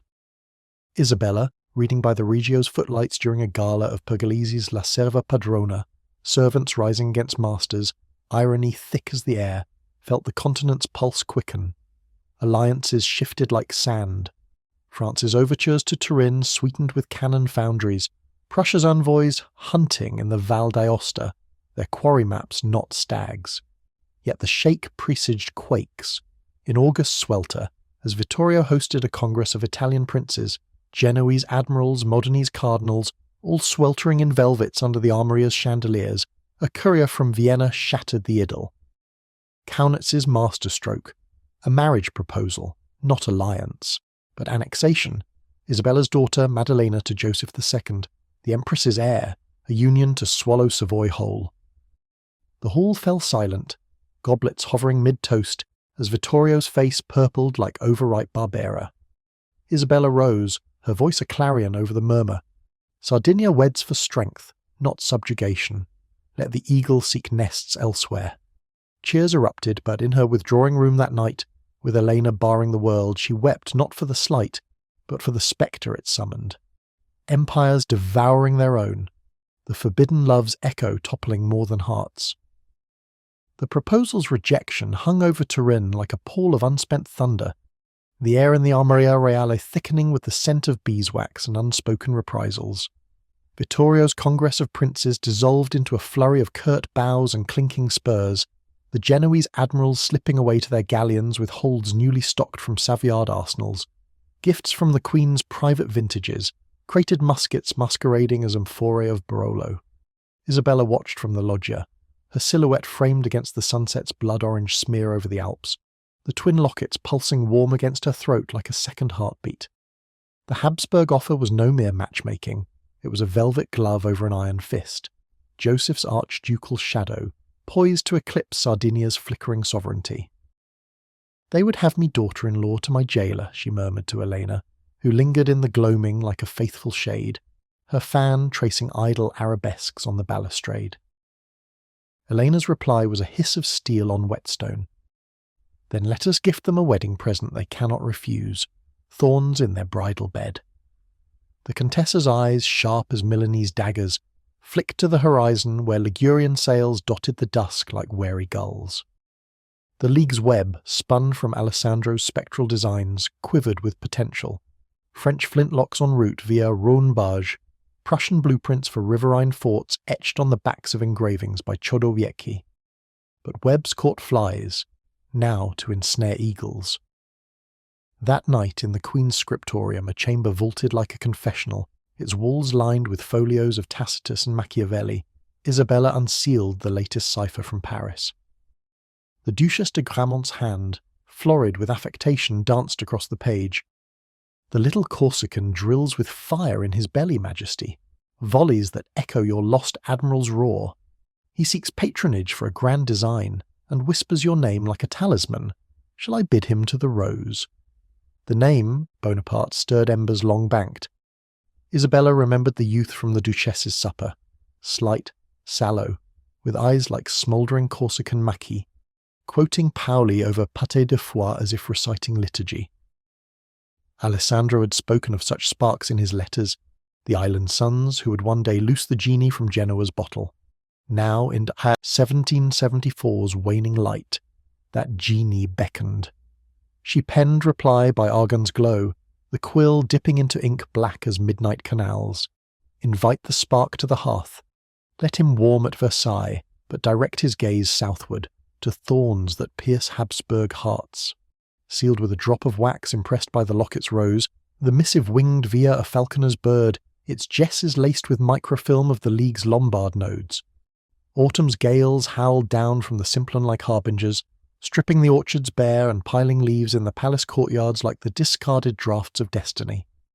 Vittorio, restored to rude health by draughts of cinchona bark and courtly flattery, plunged into the fray, edicts summoning levies from the Waldensian valleys, where heretic hammers forged pikes in defiance of papal edicts. The king, mistaking his queen's fervour for wifely zeal, confided over venison pasties in the Sala di Caccia.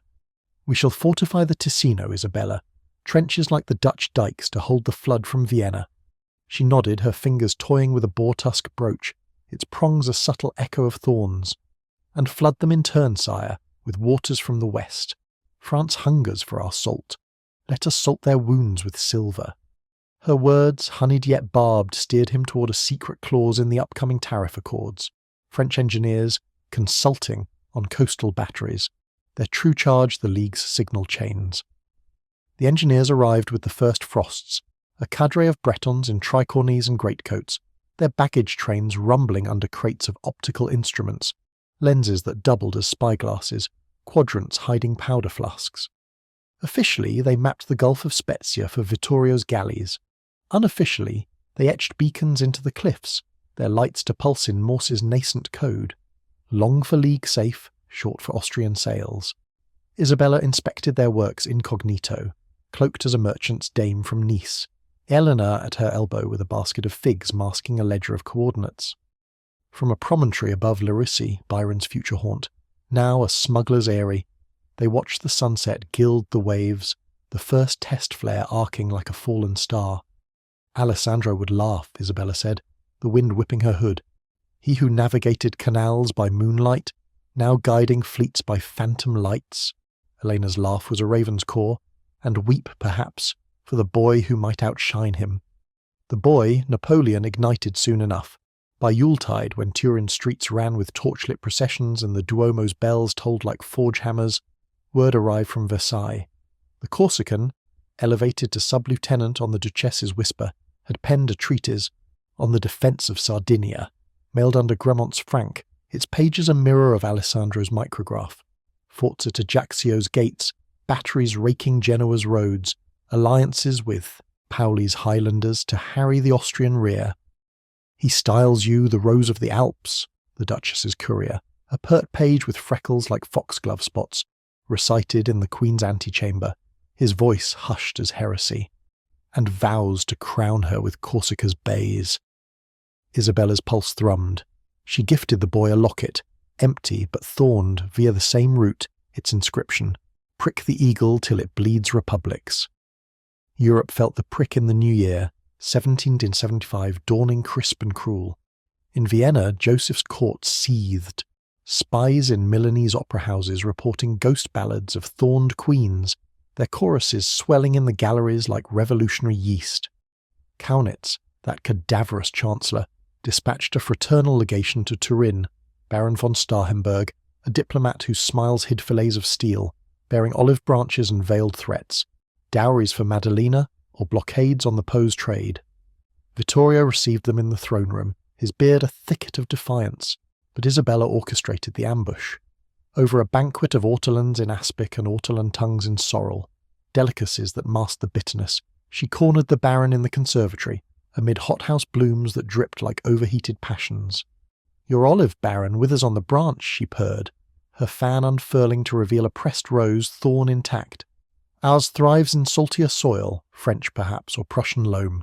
Starhemberg blanched, his lace cuffs wilting like his resolve. By night's end, plied with Malvasia and the Contessa's confidences, tales of Habsburg spies drowned in Venetian Pozzi, he defected, his dispatches rerouted to Frederick's agents in Geneva. The Baron vanished into Prussian exile, his valise yielding a trove, orders for lancers to secure Aosta passes, manifests of bribes to Carignano plotters. Isabella burned them in the oratory grate, the flames dancing like Alessandro's eyes, but not before copying keys to Elena's vault. The eagle moults, she toasted alone, the lockets chiming softly, and we pluck its plumes for quills. The plumes penned reprisals swift as siroccos. In March's muddy throes, as alpine snowmelt turned the Dora to a torrent of silt and secrets, Pauli's Corsicans struck, a galley raid on Elba, its holds bursting with league powder, the crew chanting "For the Rose" in Piedmontese. Genoa howled, blaming Sardinian privateers. Vienna thundered, levying tariffs that choked Milan's silks. But in London's coffee mills, where Pitt's successors schemed over East India ledgers, British envoys scented opportunity. Sardinian ports for Baltic timber, in exchange for frigates to escort French interlopers. Walpole's quill scratched gleefully. The Thorn affair blooms into a War of Jenkins sequel, Queens for admirals and Europe for the auction block. Isabella, heavy with her third confinement, a son, whispered the midwives, to balance the scales, felt the weight of it all, womb and web entwining like lovers in a tapestry. Vittorio, pacing the birthing chamber's antechamber with spaniels at heel, murmured of baptisms and betrothals, blind to the tempests his queen summoned. As labour's pangs gripped her like alpine chains, she clutched the lockets, Alessandro's voice a phantom in the contraction's roar. "Our kingdom! Born in blood!" The boy emerged at equinox, crowing like a battle horn. Vittorio Emanuele, named for the house's founder, but in Isabella's heart, for the flame that shook continents. Yet birth heralded not peace, but prelude. Whispers from the League's fringes grew fevered. Carbonari in Naples forging pikes from Bourbon ploughshares, Tuscan exiles printing Alfieri's Saul, tyrants felled by filial thorns, and from Corsica, Bonaparte's missive, bold as brass. "The bays await your banner, Majesty. Let the eagle's shadow flee before the rose's dawn." Isabella, cradling her heir in the oratory's hush, traced the thorn's curve. Dawn or deluge? The forbidden love, once a stolen glance at Versailles, now a seismic fault line, cracking empires at the seams. The cries of the newborn Vittorio Emanuela pierced the birthing chamber like the first clarion of a distant war, a sound that reverberated through the Palazzo Reale's stone vanes and into the frost-laced corridors beyond. It was the equinox of 1775, when day and night wrestled in equal measure, and Isabella, drenched in sweat and the metallic tang of exertion, cradled her son against the damp linen of her shift, his tiny fists kneading the air as if already grasping for sceptres. The midwives, those garrulous guardians of royal bloodlines, bustled with basins of rosewater and bundles of swaddling, their chatter a veil over the chamber's undercurrent of triumph and trepidation. "A prince for the house, Majesty," the eldest cooed, her hands calloused from 100 such deliverances, strong as the mountains that birthed you. Isabella's smile was a crescent moon, wan, watchful, her eyes fixed on the infant's downy crown where a faint birthmark bloomed like a thorn's prick against porcelain skin. Alessandro's mark, or fate's cruel jest? The lockets, twin sentinels at her throat, seemed to hum with approval, their silver warmed by the hearth's dying embers. Vittorio burst in soon after, his boots shedding clods of courtyard mud, his face a florid map of relief and regal bluster. "By the saints, a son!" he bellowed, scattering the attendants like startled doves as he scooped the babe from her arms, holding him aloft as if presenting a trophy from the hunt. The king, his beard streaked with more grey than the year before, pressed a kiss to the child's brow, then to Isabella's, clumsy, fervent, tasting of pipe tobacco, and the wine he'd swilled in anxious vigil. "You redeem us all, my queen. Heirs aplenty now. Let Vienna choke. On their envy." His laughter boomed, echoing off the tapestries of ancestral hunts where stags fell to Savoyard arrows. But Isabella heard the subtext: redemption for the barren years, for the shadows of scandal that had once darkened their bed. She leaned into him, her hand light on his arm, murmuring pieties of dynasty and devotion, while her mind raced ahead like a courier on a lathered mount, to Bonaparte's bold pledge, to the League's tendrils coiling tighter around the continent's throat. The court erupted in a frenzy of fating. Bonfires blazed on the Po's banks, their smoke curling like incense toward the indifferent stars. Galleons in the harbour loosed salvos that rolled across the gulf like thunder's applause. Envoys from afar converged, French with parures of pearls from the Vendée oysters, Prussians bearing enamelled snuff-boxes etched with Frederick's profile, each bearing toasts that masked their master's machinations. In the grand salon, aglow with crystal chandeliers that wept prisms onto the parquetry, Isabella held court from a dais of velvet cushions, the infant prince at her breast like a living talisman. Ladies in waiting fluttered about her, fanning away the heat of too many bodies and too much intrigue, their whispers a susurrus of speculation. The queen blooms like spring's rose. 3 babes in as many years. What elixir does she sip? Eleanor, resplendent in puce silk that clashed with her raven coif, hovered at the periphery, her fan a semaphore dispatching silent orders to footmen who ferried ciphered notes in silver salvers. Amid the revelry, the Corsican's locket arrived, smuggled in a Florentine pasticcio, its crust cracked open by Elena's thumbnail in the Queen's retiring room. The inscription gleamed, "Prick the eagle till it bleeds republics." Enclosed, a miniature, Bonaparte in cadet's blue, his gaze piercing the vellum like a bayonet's tip, annotated in a script fine as spider silk. Ajaccio's guns salute the rose. Funds for powder, a foothold in Bastia.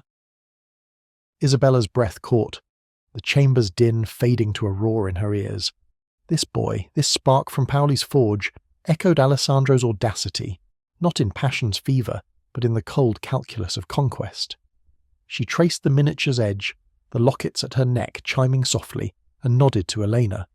"Send the vintage, our finest Barbaresco, crated as before, and bid him, thorns first, then the bloom."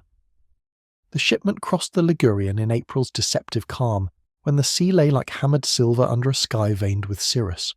Disguised as a merchantman's cargo for Genoa's bankers, the casks held more than wine. Kegs of sulphur from Monferrato mines, flints wrapped in oilcloth, manifestos printed on rag paper that dissolved in seawater like guilty secrets. Bonaparte's rebels received it under cover of a Saints' Day fete in Bastia's square, where fireworks masked the unload, and Corsican bagpipes wailed like banshees over the clink of contraband. Word returned swift as a falcon's stoop. The Thorn draws first blood. Genoese cutter scuttled off Caprea, her crew swearing by drowned admirals. Isabella read it by candle flame in the nursery, little Vittorio Emanuele slumbering in his cradle, his tiny chest rising like the tide of empires yet unborn. Alessandro's ghost seemed to stir the air, a sigh in the draught. The heart knows no sceptre, nor borders. But ghosts yielded to grapeshot. In May's verdant flush, as Sardinia's meadows erupted in lupines and larks, Vienna's reprisal crested like a boar tide. Joseph's lancers, cuirassiers in gleaming breastplates, their horses shod for Alpine scree, poured over the Brenner like avenging locusts, claiming a border adjustment in the Valtellina. Villages burned in their wake, thatched roofs blooming orange, shepherds' flocks scattering like panicked courtiers. Vittorio mobilized with the fury of a cornered boar, his levies mustering on the plains of Alessandria, pikes glinting in the sun like a forest of steel thorns. "To the passes!" he roared from the battlements, his voice carrying over the Dora's rush. But Isabella saw the fracture. Supply lines pinched by Habsburg tariffs, granaries echoing with want. In council, amid maps pinned with daggers and the reek of oiled leather, she counselled guile over gore.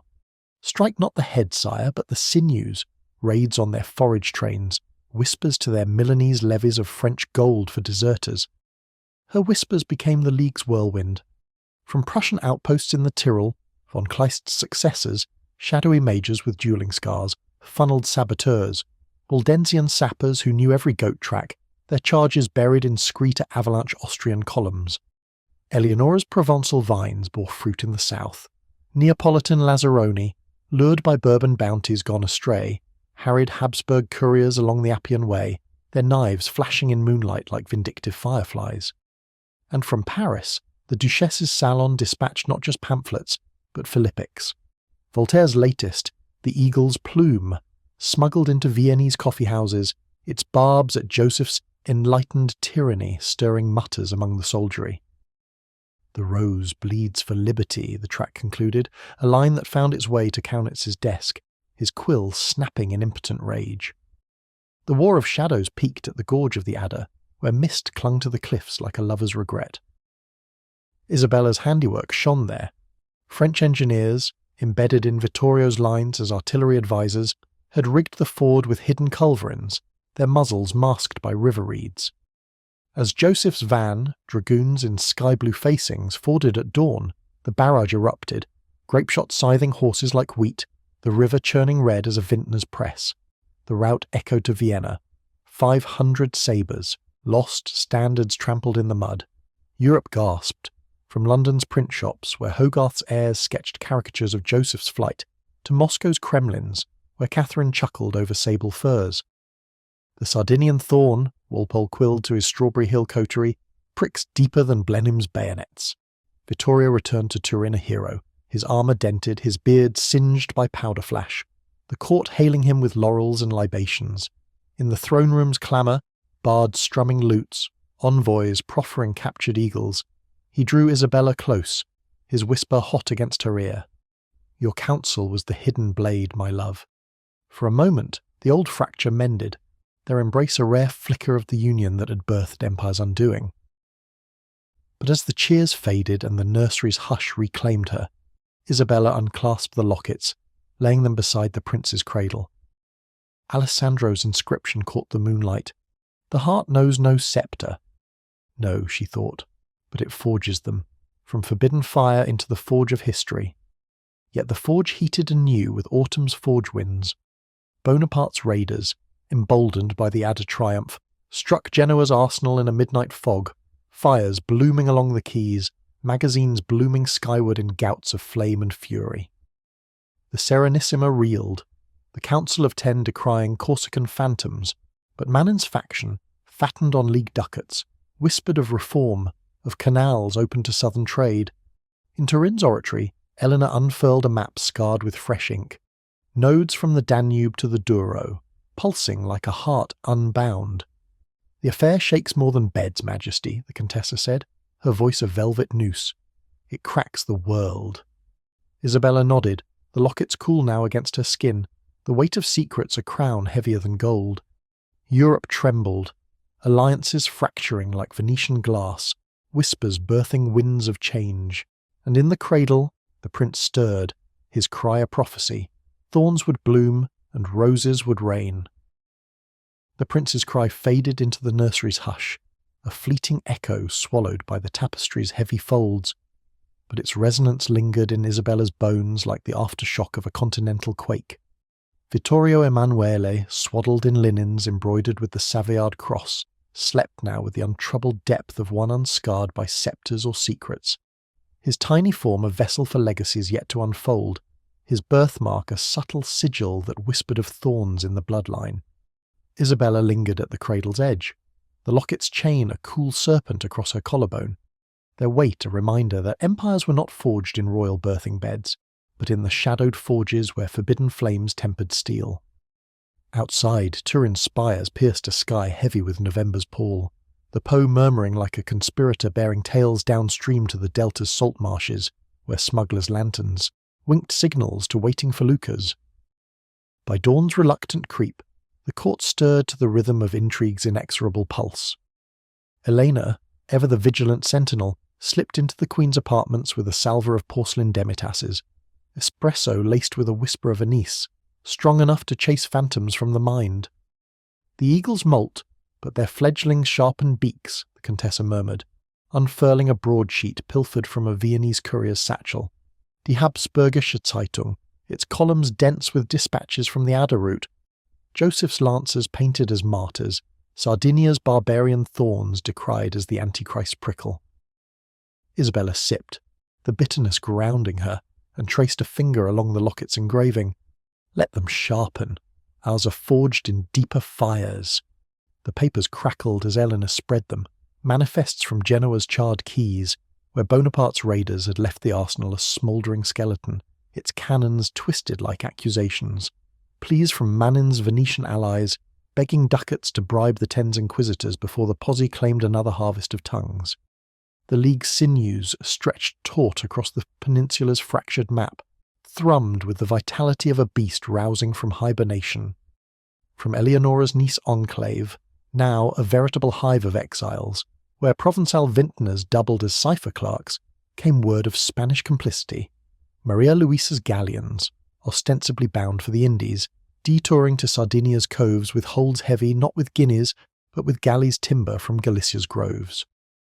The Bourbon rose entwines our thorn, Eleonora's missive read, inked on vellum scented with lavender to mask the invisible script revealed by Lemon's sting. In the east, Prussian shadows lengthened. Frederick's agents, posing as gem merchants at the Frankfurt fairs, peddled not rubies but recipes for Greek fire, naphtha brews that could turn the Adige to a river of flame, and from the maquis, Bonaparte's quill scratched urgent. The boy grows to man, Majesty, drills by day, dreams by night of bays reclaimed. Send the architect, let Corsica be the anvil for Italy's hammer. Isabella's response was a symphony of subtlety. She summoned the architect, one Maestro Rossi, a fictional nephew of Alessandro's line, in truth a Tuscan engineer schooled in Vauban's bastions, dispatching him southward under cover of a restoration to the Palazzo Madama's facades. His true blueprints, rolled in tubes of Bologna sausage casings, detailed not marble arches, but embrasures for culverins overlooking the Gulf. Vittorio, buried in levy musters and levy flattery, signed the orders with a flourish, mistaking the funds for fresco pigments. "Build high, my queen," he rumbled over a supper of thrushes and sage, his eyes alight with post-battle glow, "that our heirs may gaze on eagle's flight, from perches of our making." She laughed, a trill like harpsichord keys, her hand on his across the damask, while beneath the table Eleanor's foot nudged a boot, the signal for the footman to slip the true rolls to the stables, where mules awaited with loads of terracotta. Winter's thus clamped down in December 1795, the Alps sheathed in ice like a dagger in frost-forged scabbard, passes sealed against all but the League's sure-footed Vaudois guides. Turin's hearths roared against the chill, their smoke veiling the city in a perpetual shroud, but Isabella's fire burned inward. In the oratory, by the light of tapers guttering in brass virgin holders, she convened her inner sanctum. Eleanor, with her ledger of ghosts, a Carignano cousin, exiled no more but leashed by gratitude, and Lucia the soprano, her voice now a conduit for carbonari cantatas that masked marching orders. "The affair's echo swells to crescendo," Isabella declared, the lockets glinting as she paced the prie-dieu's worn oak. "Bonaparte hammers, we provide the iron, but Vienna stirs, Cornitz's web tightens, threads from Warsaw to the Vatican." The tightening came swift as a strangler's cord. Yule logs crackled in the grand hall when a papal nuncio, Cardinal York, that Stuart pretender in crimson robes, his face a map of Bourbon grudges, arrived unheralded, his coach emblazoned with the keys of Peter like a papal gauntlet. Ostensibly he bore Clement's blessings for the prince's christening, a chalice of chased gold, etched with lambs and lions in uneasy truce. In truth, his satchel bulged with bulls and bribes, excommunications veiled as admonitions, Habsburg gold for Carignano whispers of regency should Vittorio falter again. The cardinal cornered Isabella in the chapel's transept, amid the scent of myrrh and melting wax, his voice a sibilant unction. "Holy Father sees thorns in the garden, Majesty, thorns that wound the vine of Christendom. Repent, and the pruning shears spare you." Her reply was a blade in velvet. Kneeling before the altar where saints gazed with painted pity, she pressed the chalice to her lips, then returned it with a rose from her bodice, thorn intact, its stem dripping sap like blood. "Prune as you will, Eminence," she murmured, her eyes locking his like falcon to hare, "but remember, roses bloom from wounds, and their perfume chokes weeds." The cardinal departed pale as his vestments, his coach vanishing into the snow squall, but not before Elena's shadows rifled his baggage. Bulls copied, bribes tallied, a letter to Kaunitz scorched in the sacristy grate, its ashes scattered to the winds like expiated sins. The winds carried retribution northward. In January's iron grip, as the Po froze to a highway for contraband sleighs, Joseph's envoys massed at Innsbruck. A peace congress that reeked of partition, maps redrawn to cede the Valtellina's passes to Austrian protection.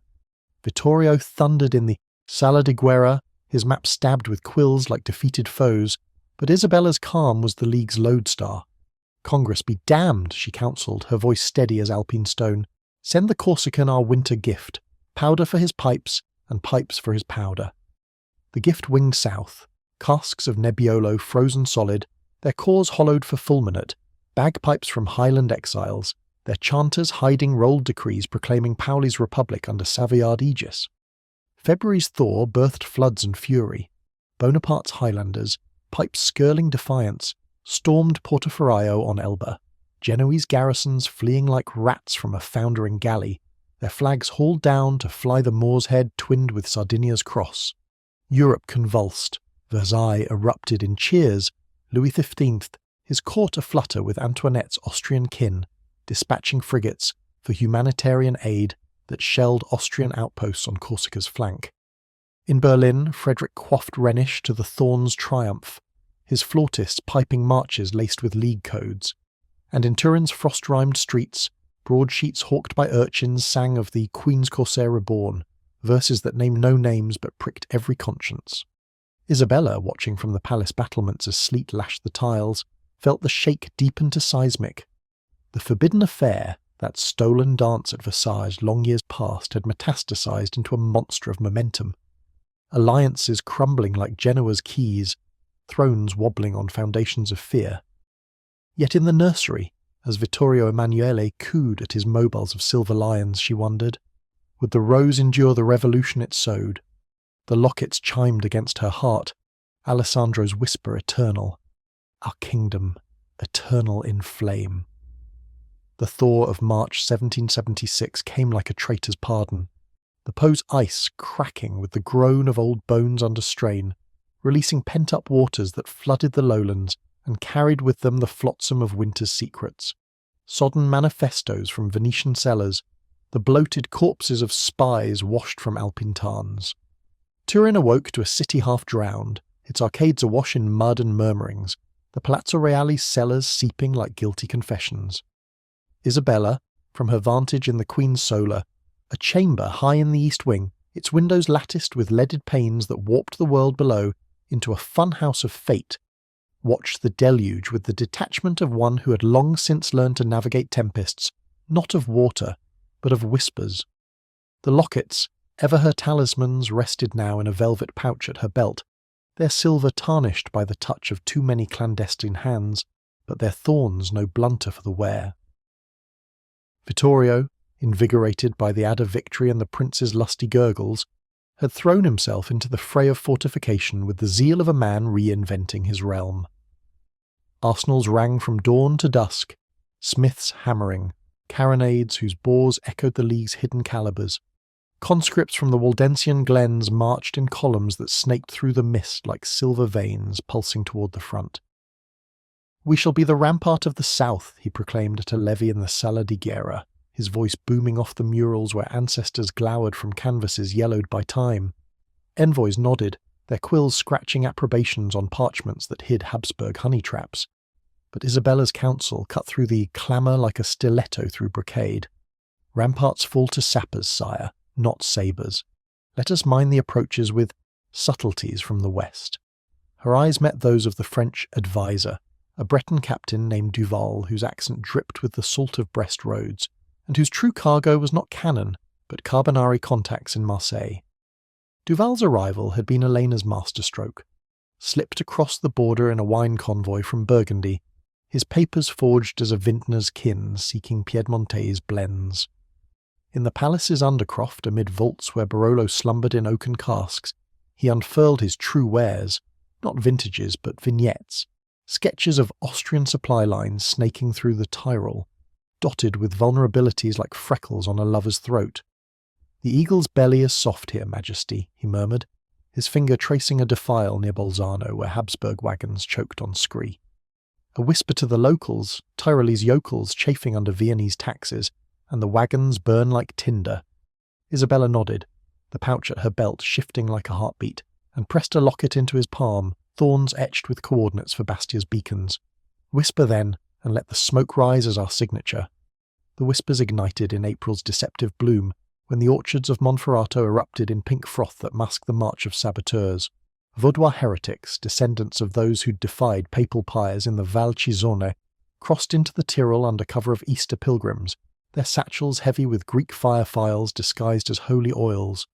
At Bolzano's toll gates, where Austrian douaniers drowsed over tankards of Duetler, a pilgrim's mishap, a tipped lantern, a spilled flask, touched off the inferno, wagons blooming into pyres that lit the night like false dawns, their cargoes of powder and provender feeding flames that leaped from cart to cart like vengeful sprites.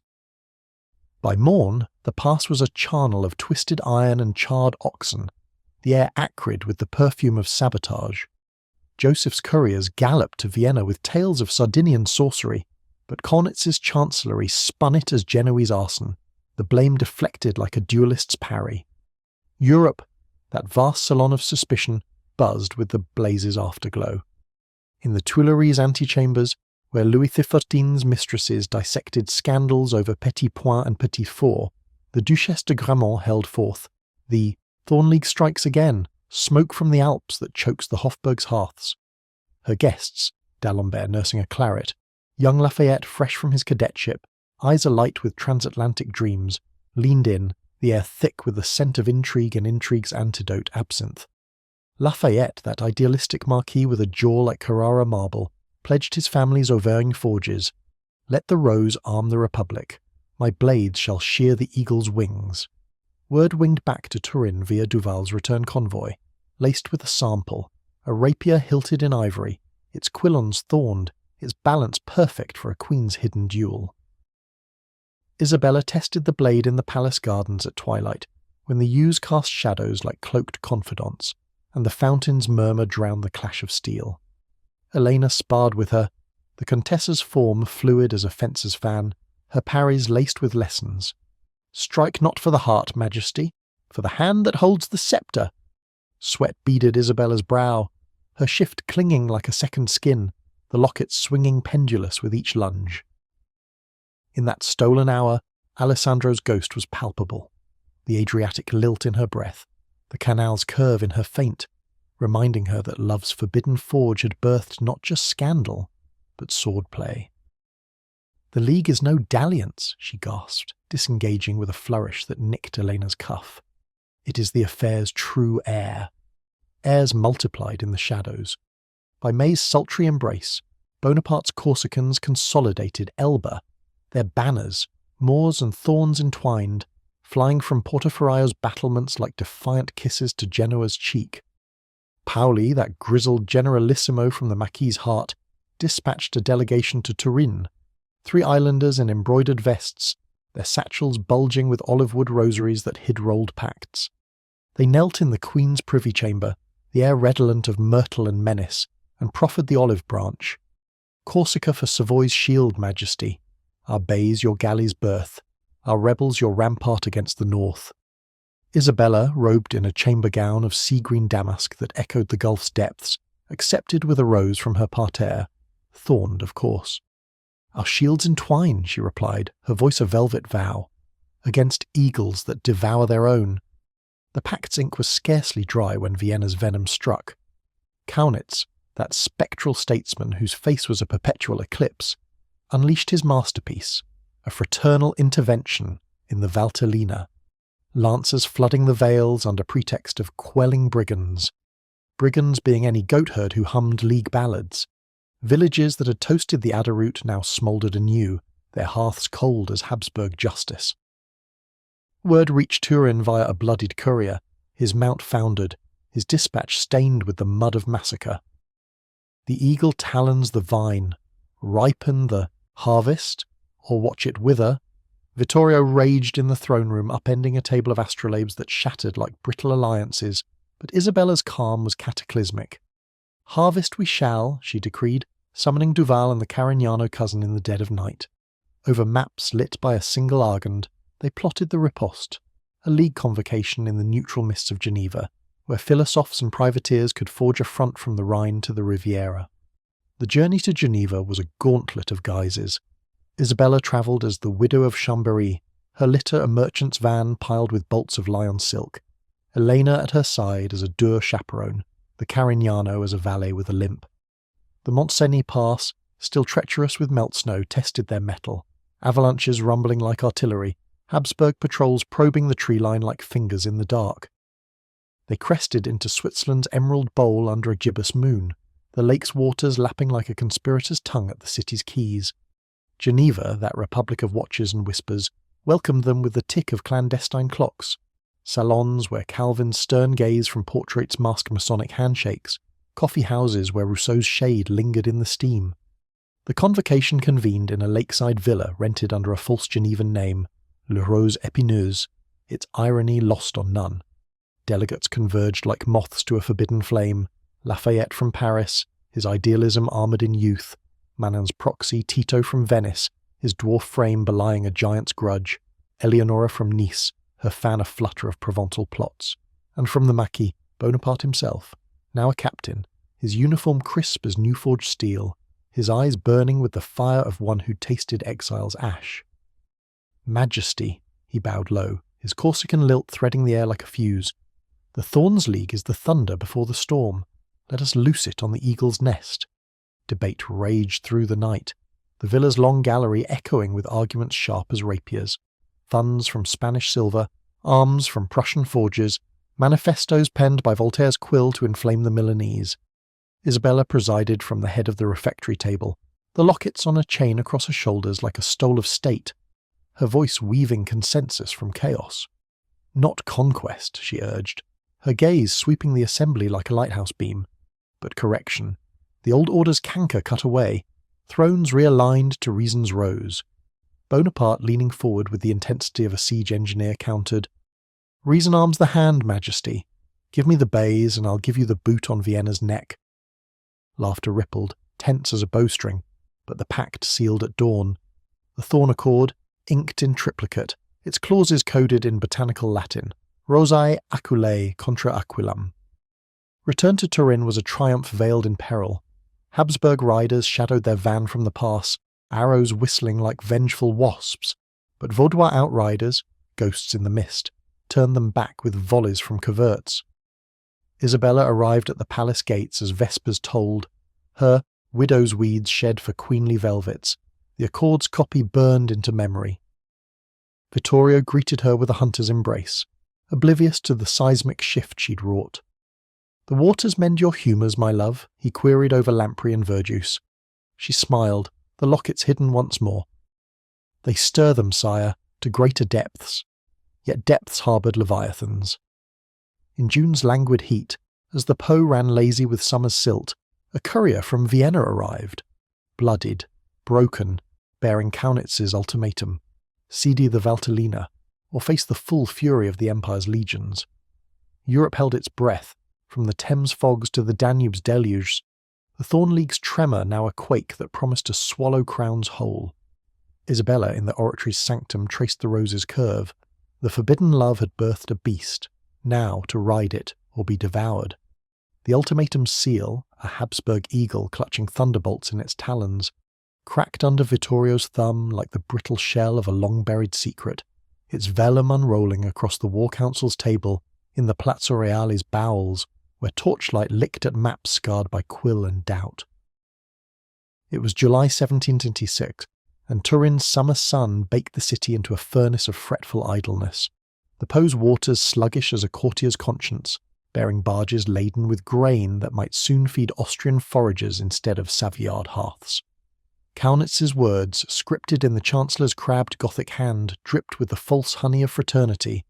Yield the Valtellina's keys, lest the Empire's hand, guided by divine equity, unlock them by force. Envoys hovered like carrion crows, their powdered periwigs wilting in the heat, eyes darting to Isabella where she stood at the king's elbow, her gown of slate damask a shadow amid the chamber's crimson opulence, the locket's pouch a concealed dagger at her waist.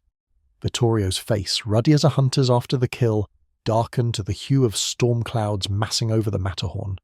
He crumpled the missive, hurling it into the grate where it curled and blackened like a witch's curse. Equity. The viper speaks of equity while coiling round our throat. His roar scattered scribes and spaniels alike, the air thickening with the reek of ink and indignation. The council, generals in tarnished cuirasses, Carignano schemers with fingers steepled like praying mantises, murmured assent, but their glances slid to Isabella, seeking the lodestar in the gale. She met them with obsidian calm, her voice emerging like a minuet's measured grace amid the tumult. "Force unlocks nothing eternal, sire. Let us turn their key in our own lock, draw them into the vales where eagles falter and thorns prevail." Her words, laced with the thorn accord's invisible ink, conjured visions of ambuscades in the Valtellina's fog-choked gorges, where League saboteurs waited like wolves in winter wool. The chamber emptied to echoes, leaving husband and wife in the hearth's sullen glow. Vittorio turned to her, his hand heavy on her shoulder, the grip a blend of gratitude and the old unspoken hunger. "You see the board as no man does, Isabella. Shadows where others see stone."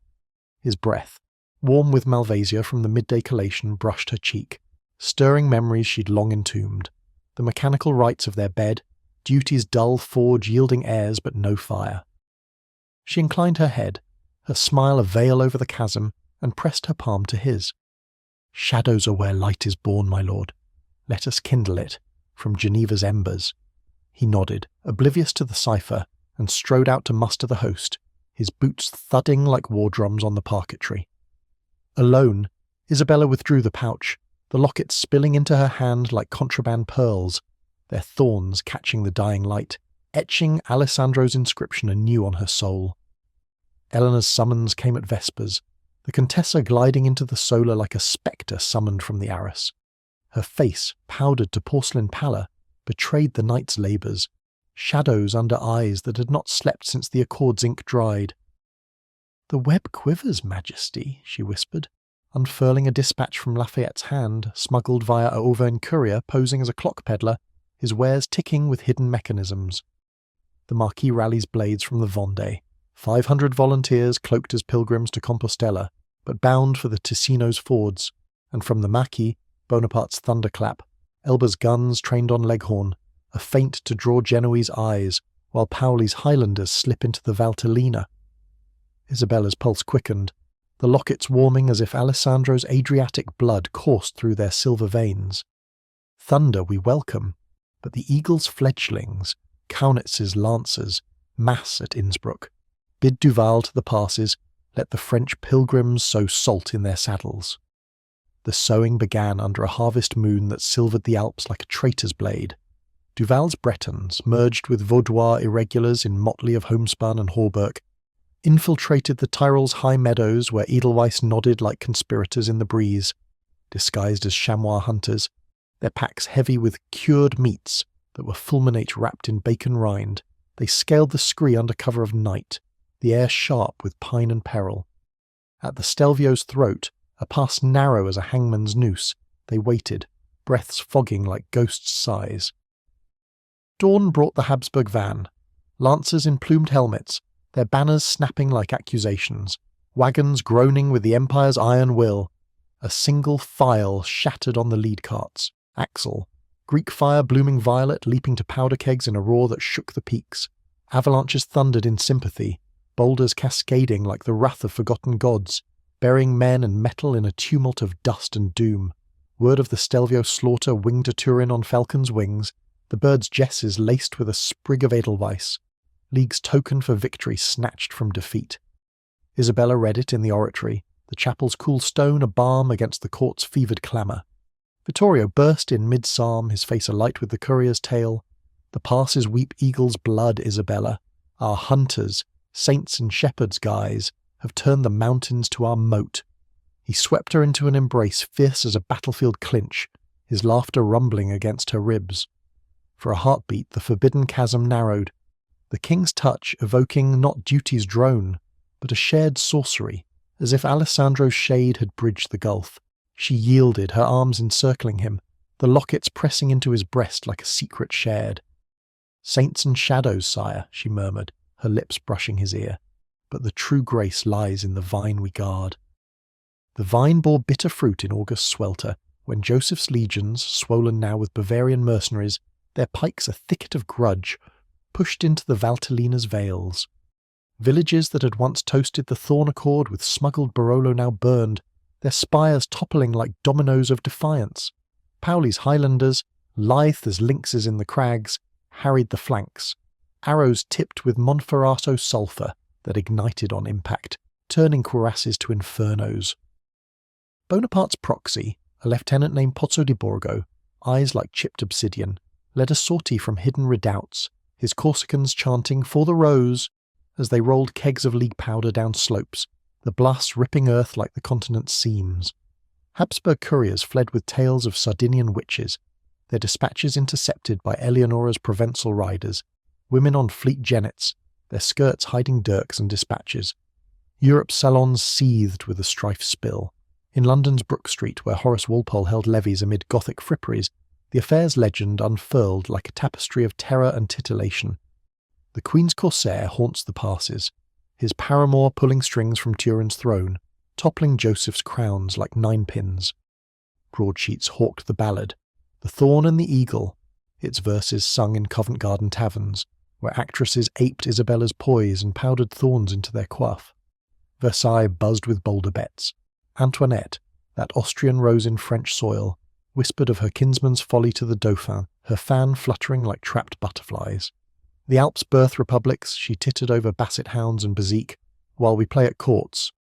Lafayette, back from Geneva's forge, penned pamphlets from his Auvergne eyrie. The Rose's Rebellion, a beacon for the Enlightenment's dawn. Isabella felt the dawn's edge in September's harvest haze, as Vittorio's host clashed with the Empire's at the Chiavenna ford. A melee of mud and melee where pikes tangled like lovers' limbs, and cannon smoke veiled the screams.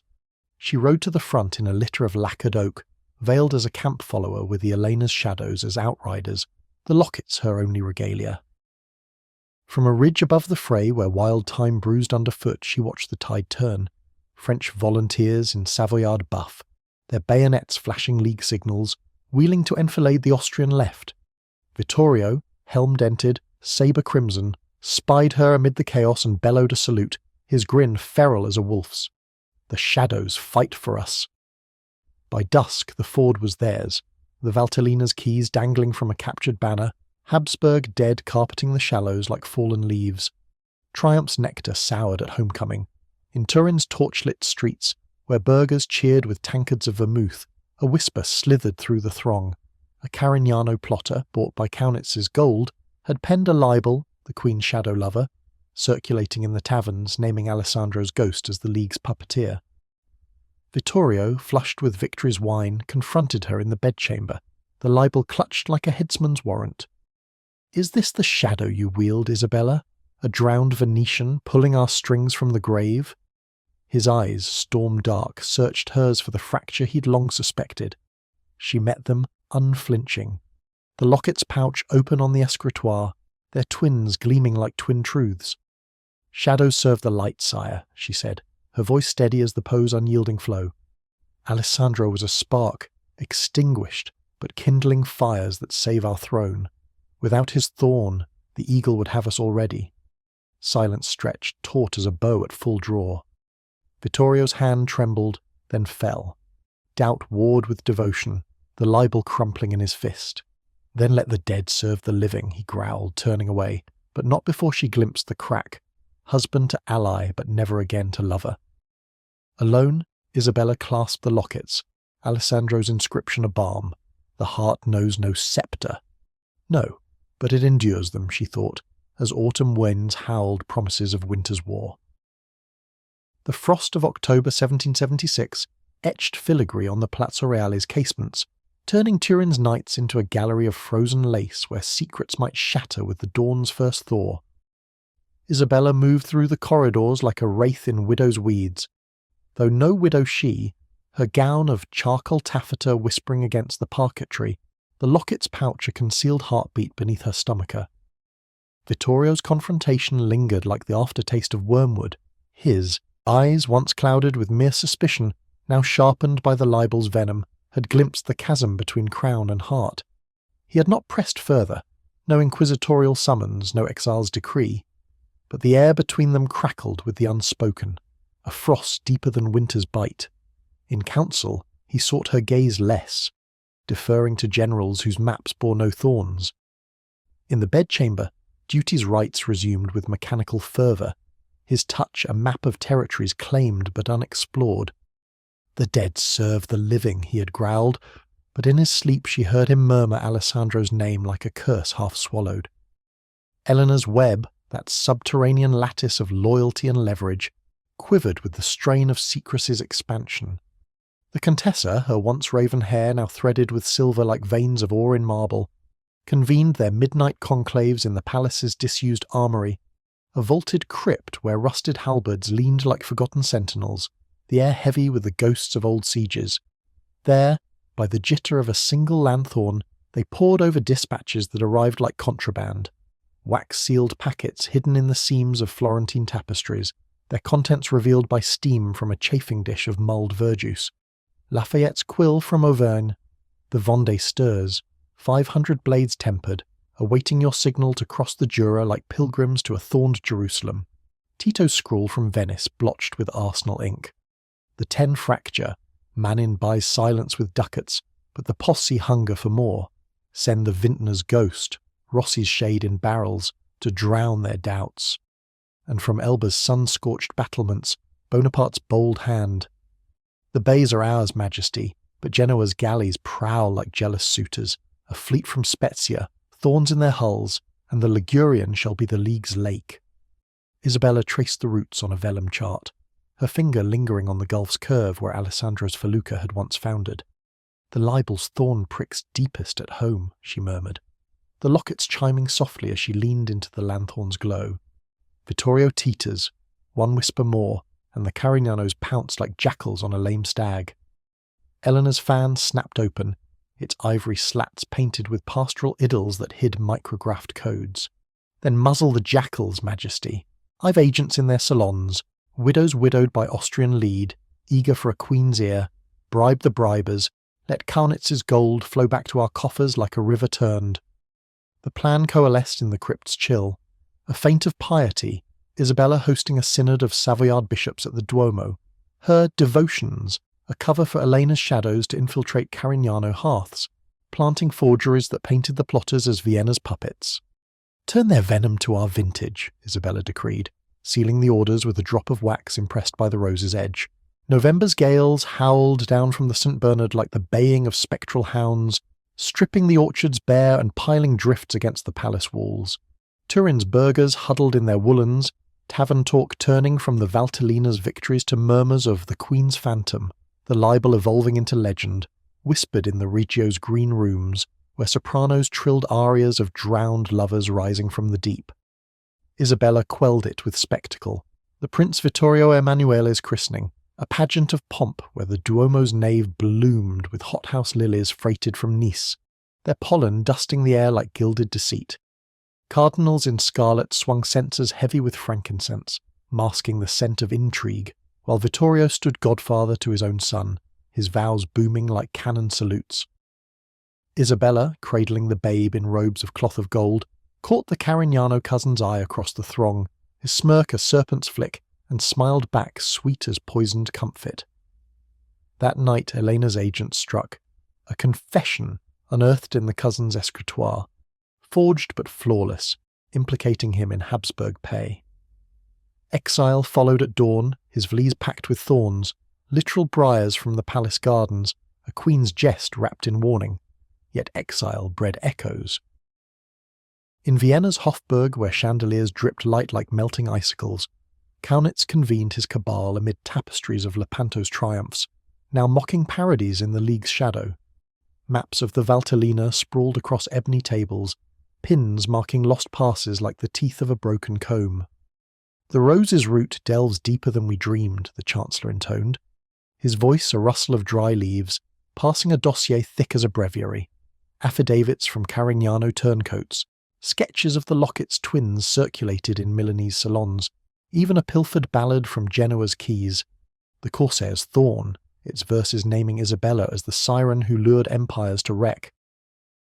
Maria Theresa, enthroned in widow's weeds of her own, crossed herself with a hand veined like marble.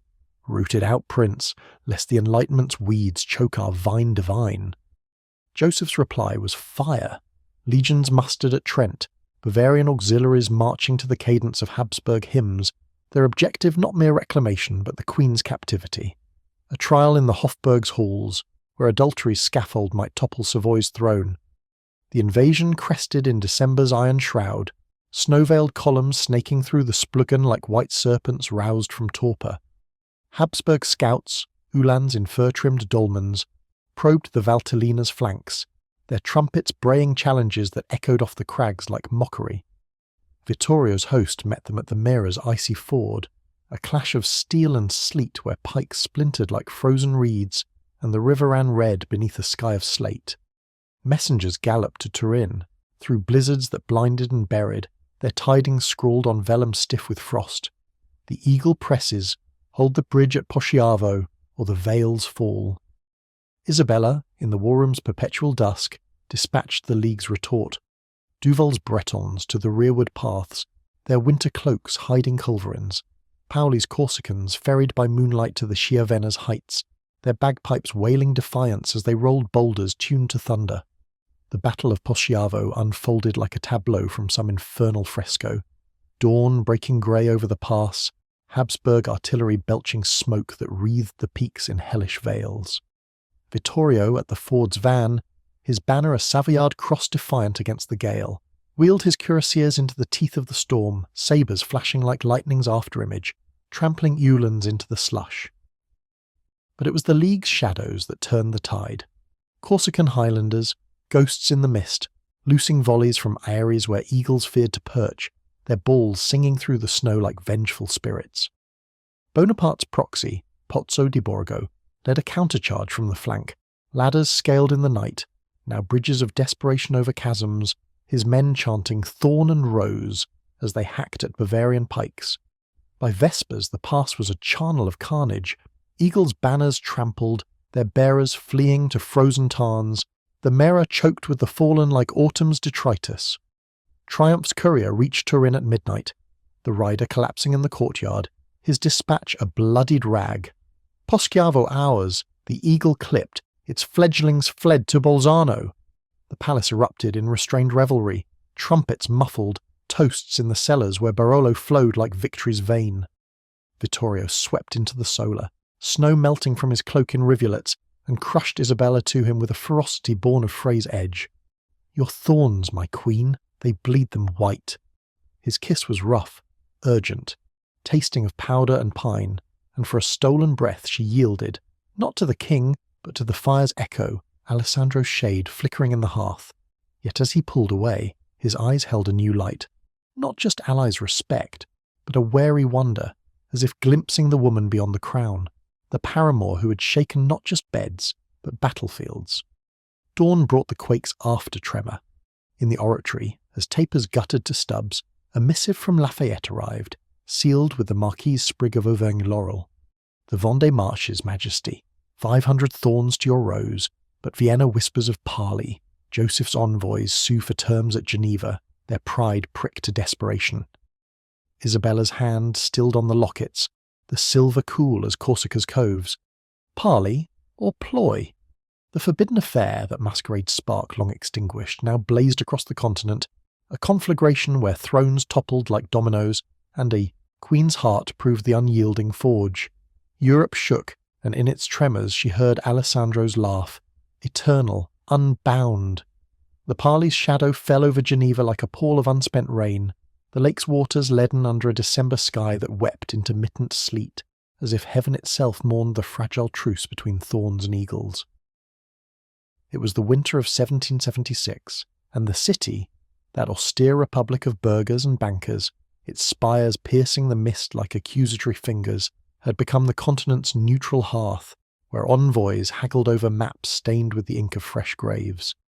Isabella arrived under cover of dusk, her carriage a plain berlin from Chambéry, its panels emblazoned with no crest but the merchant's modest sheaf, Eleanor at her side in the guise of a stern aunt, their true retinue a scatter of servants who were Vaudois blades in valet's livery. The lockets, those silver harbingers, lay against her skin beneath layers of wool and whalebone, their thorns a subtle chafe that grounded her amid the web's widening gyre. The Hôtel de l'Écu, perched on the Quai du Mont Blanc where the Rhone's outflow murmured secrets to the lake, served as neutral ground, a warren of panelled parlours where Calvin's austere gaze from portraits judged the proceedings. Habsburg emissaries held the east wing, Baron von Starhemberg, that turncoat redeemed by Joseph's gold, his face a mask of powdered regret. Beside him, Jesuit confessors with eyes like gimlets, their breviaries hiding dossiers on the Queen's Venetian indiscretions. From the west came Vittorio's proxies, generals in sashed buff, their dispatches laced with Isabella's invisible script, flanked by Duval's French advisers, whose accents betrayed more than Montmartre boulevards.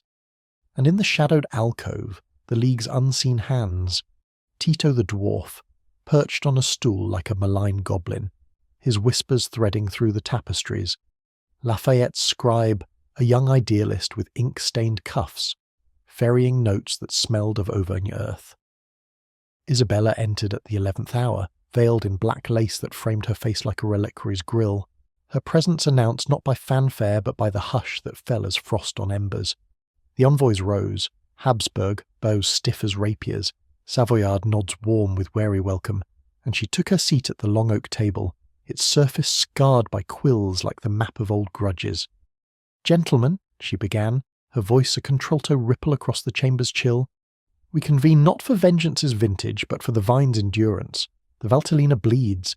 Let us staunch it with terms that honour the soil, not the sceptre."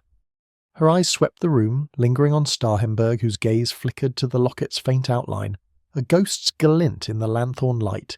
He knew. The turncoat's tongue had tasted Alessandro's name in Viennese cellars, but her stare pinned him like a lepidopterist's needle, silencing the betrayal before it breathed. The haggling unfolded like a minuet macabre. Habsburg demands for the pass's session, cloaked in phrases of imperial stewardship. Savoyard counters for tariffs lifted, Genoese galleys barred from Sardinian roads. Isabella wove the League's threads into the weave, subtle clauses for neutral trade corridors that masked arms routes from Prussian forges to Corsican coves, pilgrim protections that shielded Carbonari pilgrims across the Jura. Tito's whispers fed her quill, a concession on Tyrolean wool, laced with a hidden levy to fund Manin's bribes in the Serenissima. Lafayette's scribe slipped a note under the table's edge. "The Vendée awaits your rose's nod, 500 thorns to bloom in spring." She nodded imperceptibly, her fan, a gift from Eleonora, its slats etched with thorn motifs, fluttering like a signal flag. Starhemberg pressed hardest, his voice oiled with false fraternity. Majesty, Vienna sues not for soil, but for serenity. Rumours persist of shadows from the lagoon, paramours whose whispers unmake realms. The chamber stilled, breaths held like powder in pans, the Jesuits leaning forward with the hunger of inquisitors. Isabella's laugh was a low liquid note, disarming as a siren's call. Shadows, Baron. They flee the light of reason, as your master's eagles fled Poschiavo's snows. Let us speak of substance. The Valtellina remains Savoy's, but with Habsburg observers, neutral scribes, not spies, to attest our harmony. Her counter, laced with the Accord's botanical codes, yielded the passes joint stewardship while carving exemptions for league couriers. Herbalists from Monferrato, their satchels heavy with more than simples. As candles guttered low, the terms coalesced into a parchment brittle as truces promise. Borders redrawn in ink that might wash away with the first thaw. Tariffs eased like chains slackened for the gallows reprieve. Signatures flowed, Vittorio's proxy with a flourish like a sabre slash. Starhemberg's hand trembling as if scorched by thorns. Isabella added hers last, the quill dipping into gallnut ink that hid her true mark. A micro-rose pricked in the margin, visible only under flame. To enduring vines, she toasted, raising a glass of Genevan fendant that tasted of chalk and chicanery. The envoys drank, oblivious to the cipher in the vintage, its lees encoding Bonaparte's neck strike. A spring sortie on Capraia, to sever Genoa's sea lanes like a noose's knot. Departure was a dance of daggers. Habsburg's shadows tailed her Berlin through the lakeside fog, Uhlans' hooves muffled on the quay, but Eleanor's Vaudois melted from the mist like wraiths, crossbows twanging silent warnings that scattered the pursuit. The Mont Cenis loomed as a frozen gauntlet, avalanches rumbling like distant artillery, but the League's guides, heretics with eyes for every crevasse, piloted them through. Turin greeted their return with a sky of bruised violet, the palace aglow with lanterns that mimicked victory's false dawn. Vittorio awaited in the throne room, his face etched with the strain of absent command, but alight when she unveiled the parchment. "You have chained the eagle without a shot," he marvelled, drawing her close in the hall's hush, his embrace lingering as if to reclaim the woman glimpsed in battle's blaze. "What sorcery is this, Isabella, or is it the thorn's true magic?" She met his gaze, the locket's weight a secret sacrament. "Magic born of necessity, sire, and a heart that knows no borders." For a night, the chasm bridged. Supper in the solar with the airs clustered like bright satellites. Tales of Geneva spun as mere diplomacy. While beneath the table Eleanor's foot nudged the signal for couriers to scatter, the Vende's blades marching, Bonaparte's galleys fitting out in Spezia's hidden slips. But dawn brought the parley's poison pill, a rider from Vienna, his dispatch sealed with Joseph's double-headed bird, demanding Isabella's personal audience at Innsbruck. A velvet trap for the Queen who had pricked the Empire's pride. Europe whispered of the truce as a tempest's eye. Walpole's quill scratching in Strawberry Hill's Gothic gloom. The Rose of Savoy parleys with eagles. Will she pluck their plumes, or wear their cage? In Versailles, Antoinette's court dissected it over Bezique and Bergamot, the Dauphine murmuring of kinsman's folly. And in the Maquis, Bonaparte dreamed of bays reclaimed, his volleys echoing the affair's undying drum, a forbidden love that had shaken thrones and now poised to shatter them entire. The Innsbruck summons arrived like a viper uncoiled from a gift box, its parchment sealed not with Joseph's eagle, but with the understated cipher of Kaunitz's chancellery. A sprig of edelweiss pressed flat, innocuous as a herbalist's token, yet reeking of alpine ambuscade. It was the Ides of January 1777, and Turin's hearth still smouldered with Yule's dying embers, the palace corridors draughty with the chill of unspoken reckonings. Isabella received it in the Solar's privacy, the missive delivered by a Habsburg courier whose face bore the pallor of one who'd crossed the passes on a devil's bargain. His Imperial Majesty extends fraternal invitation to the Queen of Sardinia for discourse on the parley's fruits in the Hofburg's sister hall at Ambras. Solitude assured, no retinue beyond the necessary. Necessary, she thought, tracing the Edelweiss's brittle veins, meant chains disguised as courtesies, inquisitors in ermine, and a scaffold veiled in velvet for the woman who'd pricked the Empire's pride. Vittoria's reaction when she unveiled it over a collation of smoked char and chestnuts in the privy chamber was a thunderclap muffled by doubt. He paced the Aubusson rug, his boots scuffing the fleur-de-lis like insults to absent French allies, his beard a thicket of frustration. "A trap, plain as a headsman's hood," he growled, crumpling the sprig in his fist until sap stained his palm like gilt. "Joseph plays the suitor now, after his eagle's wings are clipped, luring you to Ambrose to whisper of betrothals, or worse, to parade you as the thorn that drew first blood." His eyes, shadowed by Poschiavo's unslaked hungers, searched hers for the fracture he'd glimpsed in the libel's wake, the paramour's ghost, the League's unseen hand. Isabella met them with the steady gaze of one who danced with shadows since Versailles' masquerade, her fingers toying with the locket's pouch as if it held not silver but sovereignty. "Traps are for the unwary, sire. I go not as prey, but as the vintner who offers poisoned chalice. Elena's web precedes me.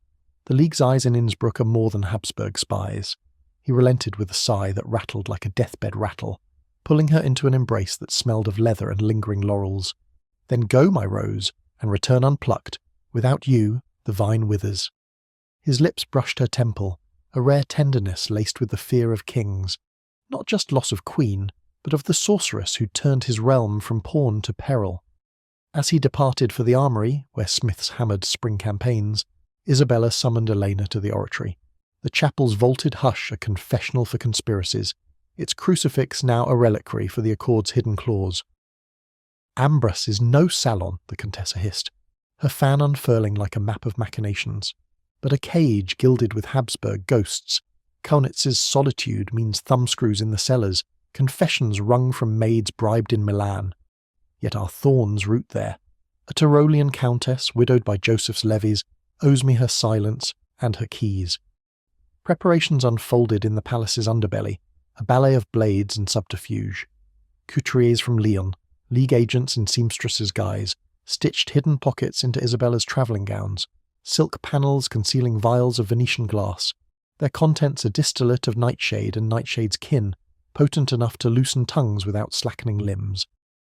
Elena's Vaudois forgers etched false panels into her Berlin's panels, compartments for dispatches rolled like rosary beads, Lafayette's pledge of Vendée volunteers, now marching south under pilgrim staves, Bonaparte's blueprint for Capraya's spring assault, galleys fitting out in Spezia's fog with hulls bored for culverins. And the lockets, twins reunited in a single chain, their interiors warmed by a slip of vellum, Alessandro's final sonnet, transcribed from the Doge's coffer, its verses a cipher for escape routes through the Inn Valley's smugglers' dens. The journey commenced at Candlemas, when church bells tolled for light in darkness, the cortege a modest train, Isabella's Berlin flanked by outriders in merchant grey, Eleanor's nephew, a dwarf bravo named Gino, kin to Tito, his dirk a stiletto honed on Venetian whetstones. The Brenner Pass loomed as a frozen colossus, its scree fields white as a leper's shroud, Habsburg patrols probing the flanks like fingers in a wound.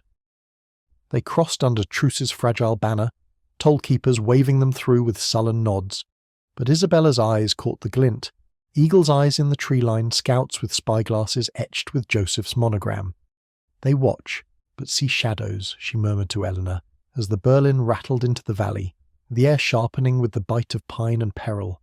Innsbruck unfolded like a diorama of deceit, the Goldanus Dackel's gables gleaming under rime, the Inn River a silver serpent coiling through streets where burghers doffed caps to passing nobility, their eyes hollow with levy's toll.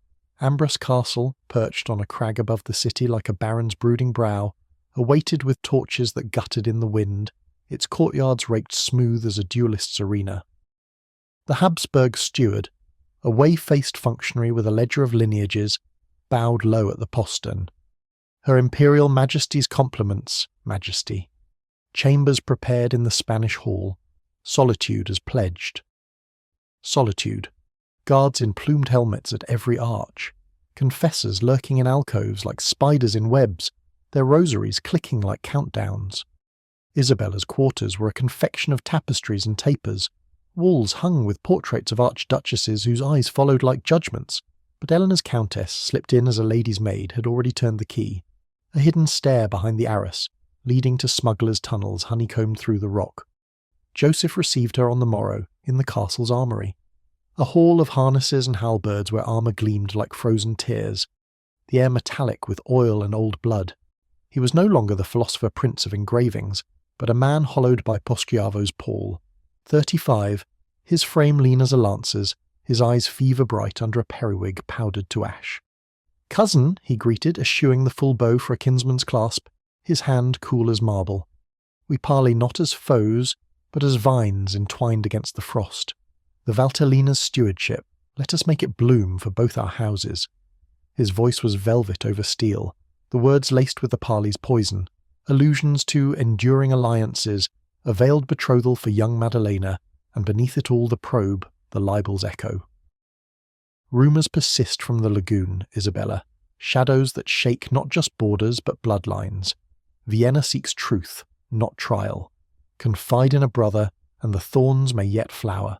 She parried with the grace of one who'd danced forbidden quadrilles, her laughter a cascade that echoed off the hauberks. "Shadows flee the armoury's light, your majesty, like eagles from alpine fires. Speak of blooms, French engineers in our yards, Prussian iron for your forges, a league of Latin vines against the Teutonic gale." Her words wove the accord's web anew, concessions traded like cards in a game where Joseph's hand trembled. Valtellina observers reduced to trade scribes, Genoa's galleys leashed to neutral bays. But as tapers waned, the probe deepened. A Jesuit ushered in, breviary bulging with affidavits from Corsican fishermen, sketches of the Locket's Rose. "The Venetian thorn," the father intoned, his voice a unction of accusation. "Drowned yet directing, his paramour the puppeteer?" Isabella's hand strayed to the chain, the locket's thorns pricking through silk like a warning. "Thorns guard the rose, father, not puppeteer it. Ask your eagles of Poschiavo's snows, they whisper of republics, not romances." Joseph's laugh was hollow, but his eyes gleamed with the hunter's spark. "Then stay, cousin. Feast with us. Confide further. Ambrose holds secrets enough for 2 crowns." The invitation was cage and lure, the feast a farce of pheasant and flummery, where countesses simpered of betrothals, their fans hiding daggers of dowry demands. That night, in the Spanish Hall's shadowed gallery, Eleanor's countess slipped her the signal. A rose petal pressed in a napkin, thorn side up, Gino in the tunnels, couriers fleeing with the parley's true fruits, Joseph's concessions inked and ironclad, laced with league loopholes for Capraya's spring.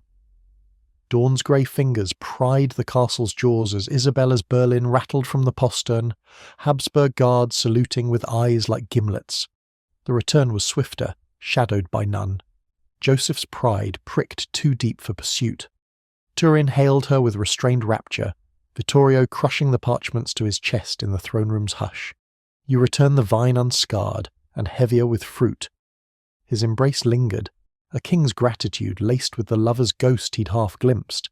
But Isabella's thoughts raced ahead, to Spezia's slips where Bonaparte's galleys ghosted the mist, to the Vendée's thorns marching south. The affair's flame, once a stolen glance, now a pyre consuming empires, shaking them to ash, that republics might rise from the embers. The Ambrose Parley's ink had scarcely dried on the vellum, its clauses a fragile lattice of concessions and caveats, when the first fissures appeared, like cracks in a frozen pane under the pressure of thaw. February 1777 brought a false spring to the Alps, the snows melting into rivulets that carved treacherous paths through the passes, mirroring the undercurrents eroding the truce's facade. Isabella returned to Turin not as a conqueror crowned in laurels, but as a vintner harvesting grapes laced with bitter lees. Joseph's fraternal terms granted Habsburg scribes, the Valtellina's ledgers, their quills to tally tariffs under the guise of stewardship, yet each entry a potential noose for league couriers masquerading as merchants. In the palace's scriptorium, where globes of ivory and ebony spun lazily in draughts from the Poe's unseen breath, she pored over the parchment by Argan's glow, Eleanor at her elbow with a lens ground finer than a duellist's honour. "Loopholes abound, Majesty," the Contessa murmured, her finger tracing a subclause on seasonal pilgrimages, a veil for Vaudois heretics ferrying arms from Prussian smithies to Corsican coves. But the scribes are eagle's eyes, their ink blood red for our thorns. Isabella nodded, the locket's chain a cool noose about her neck, Alessandro's sonnet, now committed to memory's vault, whispering lines of lagoon ghosts rising to haunt imperial dreams. Vittorio, emboldened by the Parley's plume, had plunged into spring musters, levies from the Monferrato vineyards drilling on meadows greening with crocus fire, their pikes a thicket that echoed the league's hidden hedge. Yet in council, his glances toward her held a new wariness. The Innsbruck summons a spectre between them, like the libel's ghost, half banished but ever lurking.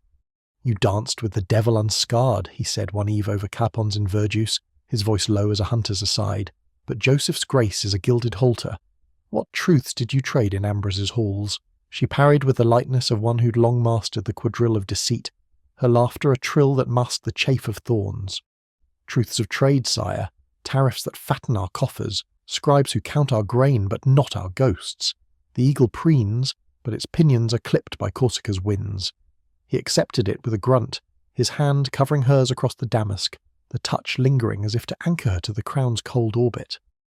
But in the night's hush, as he slumbered with the snores of sated kings, Isabella slipped to the oratory, the locket spilling into her palm like contraband coins. Joseph's probe at Ambrose, the Jesuits' affidavits, the veiled allusions to lagoon shadows, had been no idle thrust. It was the Chancellery's lancet seeking the vein of scandal to bleed the league dry. Whispers from Elena's web confirmed it. Carignano exiles in Vienna, fattened on Habsburg silver, peddling tales of the Queen's Venetian phantom, their libels evolving into depositions sworn before papal notaries. The counterstroke brewed in the palace's cellars, where Barolo slumbered in casks veined with iron bands, and Elena's vintners, Carbonari and Cooper's aprons, hollowed hides for powder and pamphlets. "Turn their blood to our vintage," Isabella decreed in the armory's crypt. The air rank with rust and resolve. Gino the dwarf, fresh from Innsbruck's tunnels with a scar fresh as Joseph's grudge, knelt with a satchel of samples, forgeries from Tyrolean presses, ballads dubbing the emperor the plucked eagle, illustrated with caricatures of Ambrose's halls where archduchesses simpered over thorned roses. These winged south via Genoese freebooters, their hulls low in the water with wines for the Serenissima, but their holds heavy with sedition's lees. In Venice's Rialto stalls, where merchants haggled over spices and sins, the sheets surfaced like drowned lovers, hawked by fishwives, hummed by gondoliers, their verses twisting Joseph's fraternal grace into a farce of fallen feathers. Europe's underbelly rumbled with the reverberations. In the Faubourg Saint-Germain's salons, where the Duchesse de Gramont presided over petit point and politics, the ballads crossed the Alps in embroidered reticules, their tunes adapted to Gluck's laments. "The Rose of Savoy plucks the Hofburg bear," Madame Geoffrin quipped over claret. Her guests, D'Alembert with his spectacles fogged by fervour, young Mirabeau nursing grudges like fine Armagnac, leaning in as if to catch the thorn's prick. Lafayette returned from Vendée drills where volunteers sharpened staves into spears, penned addenda. The parley is but a pause, the League's thunder rolls from Spezia to the Seine. Copies, bound as innocuous herbals, reached Turin's black market printers, their ink bleeding into tavern talk where burghers toasted the Queen's Corsair with mugs of vermouth laced with defiance. But the eagle, though plucked, was not prostrate. In March's muddy throes, as alpine violets pierced the snow like hopeful daggers, Habsburg reprisal slithered northward. Not legions, but letters, papal bulls from Clement's quill, admonishing Sardinia's heretical hedges that harboured thorns against the vine of Peter. The nuncio, that simpering York in crimson, arrived at the Duomo's portals with a procession of mule-born relics, his face a mask of unctuous piety. "Holy Father sees shadows in your bower, Majesty," he intoned in the nave's echoing vault, amid the scent of beeswax and brimstone, shadows of drowned paramours seeding sedition's weeds. Courtiers gasped, powdered wigs nodding like conspirators, but Isabella, robed in state sapphire that matched the Poe's twilight hue, met him with a smile sharp as a stiletto. "Shadows cast long by northern suns, Eminence. Let us illuminate. Endow the Vatican with our alpine simples, roses for the rose, thorns for the thistles that choke it." The simples departed at vespers, carts groaning under crates of Monferrato herbs, their manifests pious as psalms, but their false bottoms heavy with league gold, ducats from Spanish galleons, rerouted through Eleonora's Nice vaults. In return, Clement's bull softened to mist. Admonitions, shelved in Roman archives, Jesuits recalled from Turin's universities lest their homilies on divine right curdle into rebellion's yeast. Yet, the nuncio's parting gift, a reliquary of bone etched with edelweiss, held a barb, a whispered roster of witnesses to the affair, fishermen from Ajaccio who swore to Alessandro's locket fished from the straits, its inscription translated for the Pope's delectation. Isabella burned it in the oratory grate, the flames dancing like Alessandro's defiant waves, but the ash clung, the scandal's spectre, ever the League's Achilles' heel. Spring's full fury bloomed in April, the orchards of Piedmont erupting in white froth that masked the march of musters. Bonaparte's galleys, ghosting from Spezia's slips under cover of fishing fleets, struck Capraia at equinox tide. Cannonades that shattered Genoese hulls like Venetian glass, their crews chanting "Thorn and Rose" as they hauled down the Doge's banners. Genoa wailed to Vienna, the Serenissima's canals churning with protests, but Manin's faction, emboldened by smuggled ducats, stifled the Ten's thunder with bribes and ballads. The Victory's courier reached Turin via Falcon's Stoop, the bird's leg ring etched with a micro-rose. The Ligurian laps at our League's feet, bays secured, galleys for your grace. Vittorio toasted it in the Grand Salon, his arm linked in Isabella's like vines and trellis, oblivious to the cipher in the vintage. Your parley bears fruit, my queen. Eagles routed, seas ours. Yet fruit rotted swift. In May's sultry vale, as the Po swelled with melt and malice, a Carignano remnant, exile's kin, nursing grudges in Modenese manners, leaked a dossier to Vienna.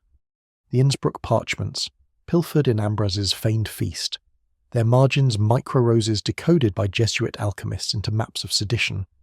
Joseph's retort was a thunderbolt, envoys massing at the Brenner, not for parley, but partition, ultimatums demanding Isabella's voluntary retirement to a convent in Salzburg, her heirs fostered in the Hofburg's halls.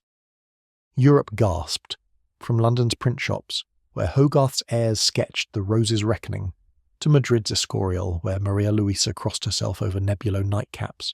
The affair, that forbidden flicker from Versailles' ball, now a continental cataclysm shaking thrones to their roots, birthing republics from the rubble of romance. Isabella, in the war room's perpetual twilight, traced the ultimatum's eagle with a thorn-pricked finger. Retirement? Let them taste thorns eternal. The League stirred, Lafayette's Vendée host cresting the Jura, Bonaparte's fleet weighing anchor for Genoa's throat. Vittorio at her side clasped her hand, ally, husband, haunted by ghosts. We fight for the vine, he vowed, but in his eyes she saw the truth. The heart, unbound, shook empires to their core. The ultimatum's eagle glared from the dispatch like a basilisk's eye, its talons clutching not thunderbolts, but the fragile throats of thrones teetering on, the brink. It was the calends of June 1777, and Turin's air hung heavy with the perfume of lime blossoms and latent lightning, the Po's banks lush with willows that wept into the current like courtiers at a funeral cortege. Isabella stood in the war room's sanctum, a chamber once Vittorio's preserve, now a hive of hurried hands and hushed horrors, her fingers splayed on the oaken table where maps unfurled like the entrails of empires. The Habsburg demand was no mere bluster. Isabella's retirement to Salzburg's cloisters, a velvet exile where inquisitors could probe her Venetian shadows under the guise of pious reflection.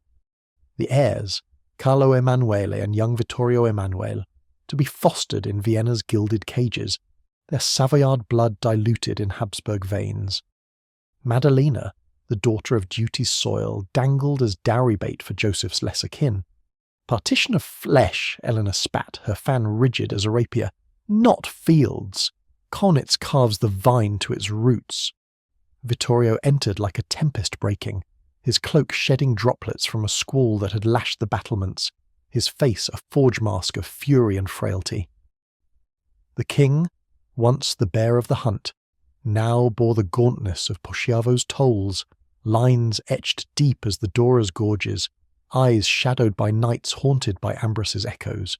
He snatched the parchment, his growl a rumble that set goblets trembling on the sideboard. Retirement? For my queen, who bled eagles at the Mira?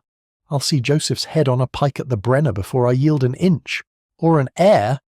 His fist crashed down, scattering quills like startled birds. But Isabella saw the tremor. Not just rage, but the king's terror of obsolescence, of a realm remade in his wife's forbidden fire. She crossed to him, her hand light on his arm, the locket's chain a hidden pulse against her breast. Yield nothing, sire. Fight with thorns, not bludgeons. The league swells. Lafayette's Vendée host crest the Jura. Bonaparte's fleet ghosts Genoa's roads. Let Vienna taste the quake we birth.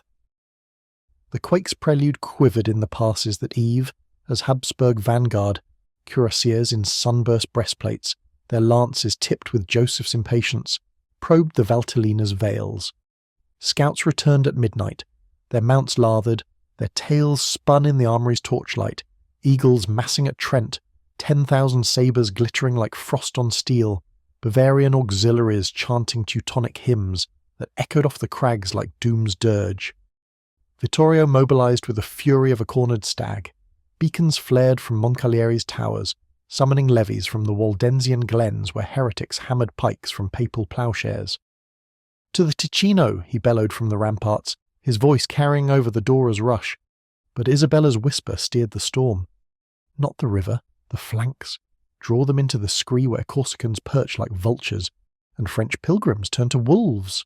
Elena's web thrummed with the mobilization's rhythm. In the palace cellars, where Barolo's lees fermented rebellion's vintage, Gino the dwarf oversaw the crating, muskets as prosciutto hams, powder kegs as parmesan wheels, their manifests pious as vespers. Couriers departed at moonset, Vaudois riders on sure-footed jennets, their saddlebags heavy with Lafayette's manifestos. The roses republic, thorns for tyrants, blooms for the free. These winged to the Jura's foothills, where the Marquis's host, 500 Vendée blades in pilgrim grey, their staves tipped with hidden bayonets, crested into Savoyard soil under cover of Lenten fasts. For the Enlightenment's edge, Lafayette scrawled in a dispatch that reached Isabella via carrier dove, its leg-ring etched with a microthorn. We march not for crowns, but the corsair's dream, shadows made substance. From the Maquis, Bonaparte's thunder rolled louder. His galleys, hulls bored for culverins like eyes in a cyclops' brow, sorted from Capraea's coves at the waxing gibbous, their sails bellying like conspirators' cloaks. Genoa's roads erupted in dawn's blaze, broadsides that shattered doge galleys into matchwood, crews leaping to the waves with cries of "Thorn eternal!" The Serenissima reeled, canals choked with debris and despair, Manin's faction seizing the arsenal in a coup, Master's reform. Their banners twinned Moore's Head with Savoy's cross, ducats from Turin's vaults greasing the guards' palms.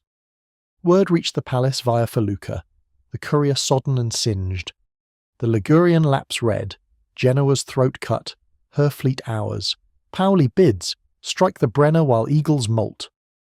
Vittorio's host clashed with the vanguard at the Splugen's throat, a gorge narrow as a hangman's noose, its walls sheer as judgment. Dawn broke bloody. Habsburg lancers charging the ford, their plumes nodding like nodding fates, met by Savoyard pikes that bristled like a thorn hedge. Cannon smoke veiled the melee, grape-shot scything ranks like reapers in rye, the river churning to a slurry of mud and mortality. Isabella rode to the rearward lines in a howdah of lacquered wicker, veiled as a surgeon's aide with Elena's shadows as escort, the lockets jouncing against her heart like war drums. From a knoll above the fray where time bruised under hoof, she watched the tide. Vittorio at the van, his sabre a silver arc felling Uhlans like wheat. But the League's hand turned it. Lafayette's pilgrims, wheeling from the flank, their staves unsheathing to bayonets that enfiladed the Austrian right. Corsican Highlanders loosing volleys from eyries where falcons feared to fly. By noon, the gorge was a charnel. Eagles' banners trampled in the ford's froth, their bearers fleeing to frozen tarns with tales of Sardinian sorceries. The rout echoed to Vienna like a death knell Kaunitz's, chancellery seething with scribes who scratched ultimatums into ash. Europe convulsed in the aftershock. Walpole's quill in Strawberry Hill's gloom. The Rose's quake topples the Hofburg, Joseph's grace a grave's jest. In Versailles, Louis XII's court dissected it over ortolans, Antoinette's fan fluttering like a trapped moth. My kinsman courts thorns and reaps republics. And in the Maquis, Bonaparte toasted with Maquis myrtle. The bays are but the beginning, the thorn crowns Italy's brow. Triumph's courier galloped into Turin's gates at vespers, the rider collapsing in the courtyard, his dispatch a bloodied banner. Splugen ours, the eagle broken, its legions scattered to Bolzano's winds. The palace thrummed with muted jubilation, trumpets hushed, toasts in the cellars where Nebbiolo flowed like the Mera's crimson. Vittorio swept Isabella into the throne room's embrace, his armour dented, his beard flecked with powder's kiss. Your league, my queen, it bleeds them empire's worth. His kiss was fierce, a king's claim laced with the paramour's fire he'd long denied, but as he pulled away his eyes held the truth, awe for the woman who'd shaken not just his realm, but his soul. In the oratory's hush that night Isabella unclasped the lockets, Alessandro's inscription gleaming. The heart knows no sceptre. No, she whispered to the shadows, but it forges republics from forbidden flame. Yet republics birthed tempests. Whispers from Vienna grew frantic, Joseph's court fracturing, Bavarian auxiliaries deserting to Prussian pay, papal bulls crumbling to confetti in Roman winds. The affair's echoes swelled to symphony, thrones toppling like dominoes in a gale, a queen's love the unyielding conductor. The Republic's rumble crescendoed through the summer of 1777 like the Po in spate, its waters churning secrets from Alpine snows to delta's salt, carrying whispers of thrones toppled and vines unbound. Turin's streets, once stayed with the tread of merchants and mendicants, now pulsed with the footfall of fugitives and firebrands. Carbonari cloaked as pilgrims, their satchels heavy with manifestos inked in the blood of Poschiavo's dead. Provençal exiles reciting Alfieri's Saul in shadowed tabernas, their verses a dirge for tyrants felled by filial thorns. Isabella moved through this maelstrom like the river's queen, her carriage a barge of state, its panels lacquered with Savoy's cross, but her eyes scanning the throng for league signals. A rose pinned askew on a lapel, a thorn etched into a boot's heel. The lockets, those eternal talismans, rested now in a reliquary of her own forging. A chased silver case hidden in the oratory's altar, its lid engraved with Alessandro's rose, a cipher only Elena knew. Vittorio, forged anew in the Splugen's crucible, had become her unlikely consort in conspiracy. No longer the hunter adrift in ledgers and lusts, but a king tempered by the quake's forge, his counsels laced with her whispers. Over maps in the Sala di Guerra, where murals of Assietta gloated over Habsburg ghosts, he traced routes with a finger scarred by sabre grip. The eagle molts at Trent, he murmured one dawn, the air thick with the scent of pipe tobacco and plotting, its legions scattered like chaff. But Karnitz's quill scratches summons to Vienna, parley anew, or partition's blade. His gaze, once clouded by suspicion's fog, now held a fierce clarity, the libel's spectre half dispelled by battles won on her shadow's edge. Isabella leaned close, her breath mingling with his, the locket's absence a void she filled with resolve. Parley is the blade's sheath, sire. Wield it to buy the Vendée's march, Bonaparte's bays. Let republics ripen while eagles preen. The Vendée's thorns crested the Jura in June's verdant fury. Lafayette's host, 500 blades now 1,000, swelled by Auvergne yeomen and Breton privateers, pouring into the Ticino's vales like wine from a burst flagon. Disguised as harvesters bound for Monferrato's vines, their scythes hid pikes, their songs of vintage masking marches to the cadence of Saira. The Marquis himself rode at their van, his frame slight as a fencer's foil, but his eyes alight with the Enlightenment's blaze, a dispatch pinned to his saddle. The Rose's Republic dawns, Majesty, thorns for the soil, blooms for the free. We take the adder by solstice, Vienna's flank exposed like a duelist's heart. Word reached Turin via Gino's swift jennet, the dwarf's scar from Innsbruck's tunnels a badge of the web's weave. Eleanor unfurled it in the armory's crypt, her voice a velvet rasp. Lafayette strikes at Sondrio, Habsburg scribes routed, their ledgers ash for our vintage. From the Ligurian's lapis deeps, Bonaparte's thunder pealed louder still. His fleet, a wolf-pack of captured Genoese hulks refitted in Caprea's yards. Hulls bored for culverins, prows carved with thorned roses, sortied under the solstice sun, sails cracking like whips over the gulf. Genoa's remnants, their quays still smouldering from April's blaze, crumbled under the barrage. Broadsides that splintered palazzos like kindling, crews swarming the moles with cries of "For the Corsair's flame!" The Doge's council fractured in the Rialto's riot. Manin seizing the throne in a coup of ducats and dirks, his banners twinned with Savoy's, Venice's canals running red with the ink of reform. Pauli's Highlanders, ferried from Elba's heights, scaled the city's walls like macky vines, their bagpipes wailing defiance as they hauled down the Bucentaure's oars. "The Serenissima bends to the thorn," Bonaparte's courier scrawled, his hand steady as a siege engine's crank. "Her galley's ours. Next, the Adriatic's throat at Trieste." Europe shuddered in the quake's crescendo, its salons and spires vibrating with the affair's undying drum. In London's fog-bound clubs, where Pitt's heirs schemed over East India ledgers, Walpole quilled his final dispatch to Strawberry Hill's circle. The Queen's forbidden flicker, a masquerade spark, now a pyre devouring the old order. Thrones topple like Venice's bridges, republics rising from the embers of a drowned lover's dream. Broadsheets hawked the legend from Covent Garden to the Thames mudlarks.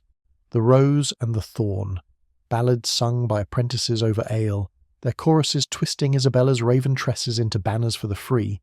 Versailles erupted in schism, Louis XV's matrices dissecting the route over Petit Point, Antoinette's Austrian kin fleeing to the Tuileries' wings like startled doves, her fan snapping shut on whispers of kinsman's fall. Even in the Hofburg's halls, where chandeliers wept wax like guilty tears, Maria Theresa crossed herself before Habsburg saints, her confessor's litany laced with the scandal's sting. The paramour's ghost haunts our vine, root it, or watch it wither to weeds. The root's hour struck at Sondrio's crossroads, where the adder coiled like a serpent in summer's heat, its banks lush with meadows that masked the league's hidden hedge. Habsburg legions, 8,000 sabres under Prince Charles of Lorraine, Joseph's reluctant kinsmen, poured from the Splugen scar, their banners a thicket of double-headed birds, Bavarian auxiliaries chanting odes to imperial might. Vittorio's host met them at the ford, pikes bristling like a thorn wall, but it was the shadows that shattered the line.